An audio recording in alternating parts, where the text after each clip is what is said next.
ನಮಸ್ಕಾರ, ಇದು ನಮಸ್ಕಾರ ನ್ಯೂಸ್. ಮೊದಲಿಗೆ ಹೆಡ್ಲೈನ್ಸ್.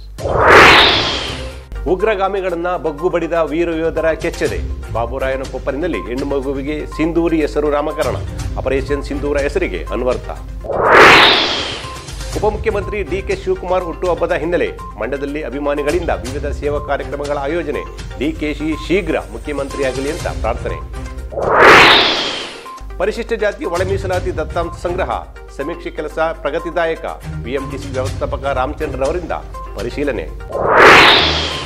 ಆಪರೇಷನ್ ಸಿಂಧೂರ ಸಕ್ಸಸ್. ಪಾಂಡವಪುರದಲ್ಲಿ ತ್ರಿರಂಗ ಯಾತ್ರೆ ಯಶಸ್ವಿ. ದೇಶಕ್ಕಾಗಿ ಹೋರಾಡಿದ ವೀರ ಯೋಧರ ಸ್ಮರಣೆ. ಕದಲಿಪುರ ಗ್ರಾಮದಲ್ಲಿ ಜಲಜೀವನ ಮಿಷನ್ ಕಾಮಗಾರಿ ಅಪೂರ್ಣ. ಗ್ರಾಮಸ್ಥರಿಗೆ ಕುಡಿಯುವ ನೀರಿಗೂ ಹಾಹಾಕಾರ. ಅವ್ಯವಸ್ಥೆ ವಿರುದ್ಧ ಗುತ್ತಿಗೆದಾರರು ಮತ್ತು ಗ್ರಾಮಸ್ಥರಿಂದ ಪ್ರತಿಭಟನೆ. ಉಗ್ರಗಾಮಿಗಳು ಭಾರತದ ಜಮ್ಮು ಕಾಶ್ಮೀರ ಪ್ರವಾಸಿಗರ ಮೇಲೆ ದೌರ್ಜನ್ಯವೆಸಗಿದ್ದ ವಿರುದ್ಧ ನಡೆದ ಆಪರೇಷನ್ ಸಿಂಧೂರ ಹೆಸರಿನ ಹಿನ್ನೆಲೆಯಲ್ಲಿ ಶ್ರೀರಂಗಪಟ್ಟಣ ತಾಲೂಕಿನ ಬಾಬುರಾಯನಕೊಪ್ಪಲು ಗ್ರಾಮದ ಹರ್ಷಿತಾ ಹಾಗೂ ಸೋಮಶೇಖರ್ ಅವರಿಗೆ ಜನಿಸಿದ ಹೆಣ್ಣು ಮಗುವಿಗೆ ಸಿಂಧೂರಿ ಅಂತ ನಾಮಕರಣ ಮಾಡಿ ಸಂಭ್ರಮವನ್ನು ವ್ಯಕ್ತಪಡಿಸಲಾಗಿದೆ. ದೇಶದ ಪ್ರಧಾನಿ ನರೇಂದ್ರ ಮೋದಿಯವರು ಪಾಕಿಸ್ತಾನ ದೇಶದ ಉಗ್ರಗಾಮಿಗಳು ಭಾರತ ಜಮ್ಮು ಕಾಶ್ಮೀರ ಪ್ರವಾಸಿಗರ ಮೇಲೆ ದೌರ್ಜನ್ಯ ಎಸಗಿದ ವಿರುದ್ಧ ಯುದ್ಧ ಸಮರಕ್ಕೆ ಆಪರೇಷನ್ ಸಿಂಧೂರ ಎಂಬ ಹೆಸರಿಟ್ಟ ಹಿನ್ನೆಲೆಯಲ್ಲಿ ಶ್ರೀರಂಗಪಟ್ಟಣ ತಾಲೂಕಿನ ಬಾಬುರಾಯನಕೊಪ್ಪಲು ಗ್ರಾಮದಲ್ಲಿ ಹರ್ಷಿತಾ ಸೋಮಶೇಖರ್ ಅವರಿಗೆ ಜನಿಸಿದ ಹೆಣ್ಣು ಮಗುವಿಗೆ ಸಿಂಧೂರಿ ಎಂಬ ಹೆಸರಿಟ್ಟು ಸಂಭ್ರಮಿಸಲಾಯಿತು.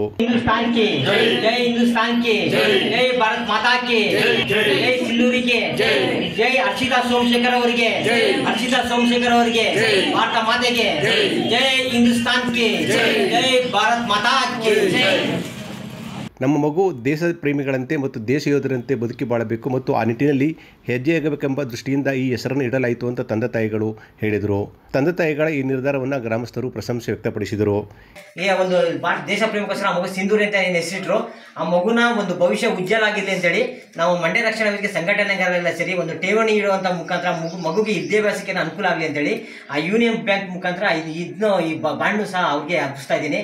ಆ ಮಗುಗೆ ಭಾರತಾಂಬೆ ಶಕ್ತಿ ಕೊಟ್ಟು ಸಾಮರ್ಥ್ಯ ಕೊಟ್ಟು ಮುಂದೆ ದೇಶಕ್ಕೋಸ್ಕರ ಹೋರಾಡೋಂಥ ಶಕ್ತಿ ಕೊಟ್ಟು ಕಿತ್ತೂರು ರಾಣಿ ಚೆನ್ನಮ್ಮ ಒಂದು ಒನಕೆ ಓಬಮ್ಮ ರೀತಿ ಒಂದು ಪ್ರಸಿದ್ಧಿ ಆಗಲಿ ಮಗು ಅಂತೇಳಿ ನಮ್ಮ ಗ್ರಾಮಸ್ಥರುಗಳು ಮತ್ತು ಮಂಡ್ಯ ರಕ್ಷಣೆ ಎಲ್ಲ 7 ಕೋಟಿ ಕನ್ನಡಿಗರ ಪರವಾಗಿ ಕೇಳ್ಕೊಳ್ತಾ ಇದ್ದೀನಿ. ಈ ಸಂದರ್ಭದಲ್ಲಿ ಮಂಡ್ಯ ರಕ್ಷಣಾ ವೇದಿಕೆ ಅಧ್ಯಕ್ಷರಾದ ಶಂಕರ್ ಬಾಬು, ಜಗದೀಶ್ ಗೌಡ, ಛಾಯಾದೇವಿ, ರವಿಕುಮಾರ್, ವಿಶ್ವಾಸ್ ಸೇರಿದಂತೆ ಇನ್ನಿತರರಿದ್ದರು. ಕೆಪಿಸಿಸಿ ಅಧ್ಯಕ್ಷರು ಹಾಗೂ ಉಪಮುಖ್ಯಮಂತ್ರಿಗಳಾದ ಡಿಕೆ ಶಿವಕುಮಾರ್ ಅವರ ಹುಟ್ಟುಹಬ್ಬವನ್ನು ಮಂಡ್ಯದಲ್ಲಿ ಅವರ ಅಭಿಮಾನಿಗಳು ವಿವಿಧ ಸೇವಾ ಕಾರ್ಯಕ್ರಮಗಳನ್ನು ಹಮ್ಮಿಕೊಳ್ಳುವ ಮೂಲಕ ಸರಳವಾಗಿ ಮತ್ತು ಅರ್ಥಪೂರ್ಣವಾಗಿ ಆಚರಣೆ ಮಾಡಿದ್ದಾರೆ. ಕೆಪಿಸಿಸಿ ಅಧ್ಯಕ್ಷರು ಹಾಗೂ ಉಪಮುಖ್ಯಮಂತ್ರಿ ಡಿಕೆ ಶಿವಕುಮಾರ್ ಅವರ ಹುಟ್ಟುಹಬ್ಬವನ್ನು ನಗರದಲ್ಲಿ ಕೆಪಿಸಿಸಿ ಸದಸ್ಯ ಹಾಗೂ ಮೇಲುಕೋಟೆ ವಿಧಾನಸಭಾ ಕ್ಷೇತ್ರದ ಯುವ ಮುಖಂಡರಾದ ಆಡ್ಯ ಸಂದೀಪ್ ಗೌಡ ನೇತೃತ್ವದಲ್ಲಿ ವಿವಿಧ ಸೇವಾ ಕಾರ್ಯಗಳ ಮೂಲಕ ಅರ್ಥಪೂರ್ಣವಾಗಿ ಆಚರಿಸಲಾಯಿತು. ನಗರದ ಜೆಸಿ ವೃತ್ತದಲ್ಲಿ ಜಮಾವಣೆಗೊಂಡ ಕಾಂಗ್ರೆಸ್ ಪದಾಧಿಕಾರಿಗಳು ಮತ್ತು ಮುಖಂಡರು ಉಪಮುಖ್ಯಮಂತ್ರಿ ಡಿಕೆ ಶಿವಕುಮಾರ್ ಹುಟ್ಟುಹಬ್ಬದ ಪ್ರಯುಕ್ತ ಕೇಕ್ ಕತ್ತರಿಸಿ ಸಿಹಿ ವಿತರಿಸಿ ಸಂಭ್ರಮಿಸಿದರು. ಬಳಿಕ ಜಿಲ್ಲಾ ಆಸ್ಪತ್ರೆಯ ಒಳರೋಗಿಗಳಿಗೆ ಹಣ್ಣು ಹಂಪಲು ವಿತರಿಸಲಾಯಿತು. ಬಳಿಕ ಮಾತನಾಡಿದ ಕೆಪಿಸಿಸಿ ಸದಸ್ಯರಾದ ಆಡ್ಯ ಸಂದೀಪ್ ಗೌಡ, ಕಾಂಗ್ರೆಸ್ ಗೆಲುವಿಗೆ ಪ್ರಮುಖ ಪಾತ್ರ ವಹಿಸಿರುವ ಕೆಪಿಸಿಸಿ ಅಧ್ಯಕ್ಷರಾದ ಡಿಕೆ ಶಿವಕುಮಾರ್ ಅವರು ಮುಖ್ಯಮಂತ್ರಿಗಳಾಗಬೇಕೆನ್ನುವುದು ನಾವೆಲ್ಲರ ಆಶಯವಾಗಿದೆ ಅಂತ ಹೇಳಿದರು. ಪಾಕಿಸ್ತಾನ ಇಂಡಿಯಾ ಬೇಡ ಅಂತ ಹೇಳಿದರು. ನಾವು ಆದ್ರೂ ನಮ್ಮ ಎಲ್ಲರ ನೇತೃತ್ವದಲ್ಲಿ ನಮ್ಮ ಸಿ ಕೆ ನಾಗರಾಜಣ್ಣ ಇರ್ಬೋದು, ಉಂಡಳ್ಳಿ ಶಿವಪ್ಪಣ್ಣ ಇರ್ಬೋದು, ನಮ್ಮ ಅಶೋಕಣ್ಣ ಇರ್ಬೋದು, ಎಲ್ಲರೂ ಹೇಳಿ ಇಲ್ಲ ಮಾಡೋಣ ಅಂತ ಹೇಳಿದ್ರು. ಹಾಗಾಗಿ ನಾವೆಲ್ಲ ಸೇರ್ಕೊಂಡು ಒಮ್ಮತದಿಂದ ಡಿ ಕೆ ಶಿವಕುಮಾರದ ಹುಟ್ಟುಹಬ್ಬನ ಒಂದು ವ್ಯವಸ್ಥಿತವಾಗಿ ರೋಗಿಗಳಿಗೆ ಇಡೀ ಮಂಡ್ಯ ನಮ್ಮ ಜಿಲ್ಲಾಸ್ಪತ್ರೆಯಲ್ಲಿ ಎಷ್ಟು ಜನ ರೋಗಿಗಳವರೋ ಅವ್ರಿಗೆ ಹಣ್ಣು ಹಂಪಲು ಕೊಡುವಂಥ ಮುಖಾಂತರ ಅವರ ಸಂಭ್ರಮವನ್ನು ಆಚರಿಸ್ತಿದ್ದೀವಿ. ಜಿಲ್ಲಾ ಕಾಂಗ್ರೆಸ್ ಕಾರ್ಯಾಧ್ಯಕ್ಷರಾದ MS ಚಿದಂಬರ್, ನಮ್ಮ ಯುವ ಕಾಂಗ್ರೆಸ್ ಕಾರ್ಯಕರ್ತರ ಆಶಯದಂತೆ ಹೆಚ್ಚಿನ ನಾಯಕರಾದ ಡಿಕೆ ಶಿವಕುಮಾರ್ ಅವರು ಶೀಘ್ರವಾಗಿ ರಾಜ್ಯದ ಮುಖ್ಯಮಂತ್ರಿ ಆಗಬೇಕು ಅಂತ ಶುಭಾರೈಸಿದರು. ನಾವು ಉಪಮುಖ್ಯಮಂತ್ರಿ ಡಿ ಕೆ ಶಿವಕುಮಾರ್ ಅವ್ರಿಗೆ ತಮಗೆಲ್ಲ ಗೊತ್ತು, ಭಾಳ 25 ವರ್ಷದ ಚಿಕ್ಕ ವಯಸ್ಸಿನಿಂದ ಹಂತವಾಗಿ ಅವರು ಈ ರಾಜಕಾರಣದಲ್ಲಿ ಈ ಸಾರ್ವಜನಿಕ ಬದುಕಲ್ಲಿ ಶಾಸಕರಾಗಿ ಮಂತ್ರಿಗಳಾಗಿ ಇವತ್ತು ಉಪಮುಖ್ಯಮಂತ್ರಿಗಳಾಗಿ ಕೆಲಸ ಮಾಡಿದ್ದಾರೆ. ಹಾಗಾಗಿ ಅವ್ರಿಗೆ ಆ ಭಗವಂತ ಇನ್ನೂ ಕೂಡ ಒಂದು ಶಕ್ತಿನ ಈ 63ನೇ ವರ್ಷದ ಹುಟ್ಟುಹಬ್ಬದ ವಿಶೇಷವಾಗಿ ಅವ್ರಿಗೆ ಇನ್ನೂ ಒಂದು ಹೆಚ್ಚಿನ ಶಕ್ತಿನ ಕೊಡಲಿ. ಆ ಭಗವಂತ ಇನ್ನೂ ರಾಜ್ಯದ ಈ ದೇಶದ ಕೆಲಸ ಮಾಡೋಕ್ಕೆ ಒಂದು ಅವಕಾಶ ಮಾಡಿಕೊಳ್ಳಿ. ಕಾರ್ಯಕ್ರಮದಲ್ಲಿ ಮನ್ಮು ನಿರ್ದೇಶಕರಾದ ಉಮರಳ್ಳಿ ಶಿವಕುಮಾರ್, ಡಿಸಿಸಿ ಬ್ಯಾಂಕ್ ನಿರ್ದೇಶಕರಾದ ಆರಳ್ಳಿ ಅಶೋಕ್, ಮಹಿಳಾ ಕಾಂಗ್ರೆಸ್ ಅಧ್ಯಕ್ಷರಾದ ಅಂಜನಾ ಶ್ರೀಕಾಂತ್, ರಾಜ್ಯ ಘಟಕದ ಶುಭದಾಯಿನಿ, ನಾಗರತ್ನ, ಸಿಎಂ ದೇವಪ್ಪ, ಅಭಿಲಾಷ್ ಸೇರಿದಂತೆ ಇನ್ನಿತರರಿದ್ದರು. ಮಂಡ್ಯ ಜಿಲ್ಲೆಯಲ್ಲಿ ಪರಿಶಿಷ್ಟ ಜಾತಿ ಒಳ ಮೀಸಲಾತಿ ಸಂಬಂಧ ದತ್ತಾಂಶ ಸಂಗ್ರಹಿಸುವ ಸಮೀಕ್ಷೆ ಕೆಲಸ ಪ್ರಗತಿಯಲ್ಲಿದ್ದು, ಬಿಎಂಟಿಸಿ ವ್ಯವಸ್ಥಾಪಕ ನಿರ್ದೇಶಕರಾದ ರಾಮಚಂದ್ರನ್ ರವರು ಮಂಡ್ಯ ನಗರದ ಗಾಂಧಿನಗರ ಮತ್ತು ಕ್ರಿಶ್ಚಿಯನ್ ಕಾಲೋನಿಯಲ್ಲಿ ಪರಿಶೀಲನೆ ನಡೆಸಿದರು. ಇವರ ಜೊತೆಯಲ್ಲಿ ಜಿಲ್ಲಾಧಿಕಾರಿಗಳಾದ ಡಾಕ್ಟರ್ ಕುಮಾರ್ ಕೂಡ ಹಾಜರಿದ್ದರು. ಮಂಡ್ಯ ಜಿಲ್ಲೆಯಲ್ಲಿ ಪರಿಶಿಷ್ಟ ಜಾತಿ ಒಳ ಮೀಸಲಾತಿ ಸಂಬಂಧ ದತ್ತಾಂಶ ಸಂಗ್ರಹಿಸುವ ಸಮೀಕ್ಷೆ ಕಾರ್ಯ ಪ್ರಗತಿಯಲ್ಲಿದೆ. ಈ ಸಂಬಂಧ BMTC ವ್ಯವಸ್ಥಾಪಕ ನಿರ್ದೇಶಕರಾದ ರಾಮಚಂದ್ರನ್ ಅವರು ಮಂಡ್ಯ ನಗರದ ಗಾಂಧಿನಗರ ಹಾಗೂ ಕ್ರಿಶ್ಚಿಯನ್ ಕಾಲೋನಿಯಲ್ಲಿ ಈ ಬಗ್ಗೆ ಪರಿಶೀಲನೆ ನಡೆಸಿದರು. ದತ್ತಾಂಶ ಸಂಗ್ರಹಿಸುವ ಸಮೀಕ್ಷೆಯ ಪ್ರಗತಿ ಮತ್ತು ಕಾರ್ಯವಿಧಾನಗಳನ್ನು ಅವರು ಸಂಬಂಧಿಸಿದ ಅಧಿಕಾರಿಗಳಿಂದ ಪಡೆದುಕೊಂಡರು.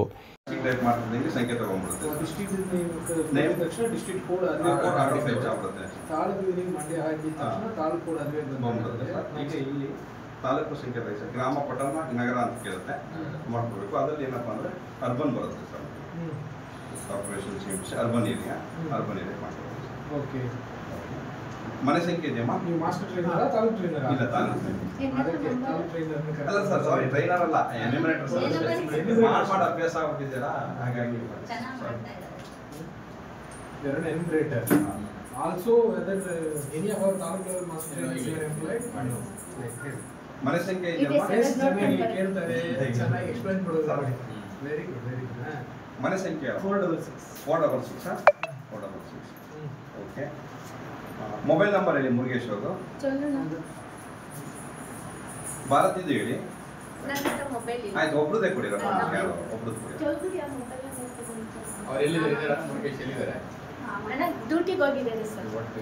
ಇಲ್ಲ ಸರ್, ಅದು ಸೈನ್ ತಗೋಬಿಟ್ಟು ಇಲ್ಲ, ಅದು ಬೇರೆ ರೆಫರೆನ್ಸ್ ನಂಬರ್ ಕೊಡಿ, ಯಾರ್ದಾರೆ ನಿಮ್ಗೆ ಗೊತ್ತಿರೋದು, ನಿಮ್ಗೆ ಗೊತ್ತಿರೋ ನಂಬರ್.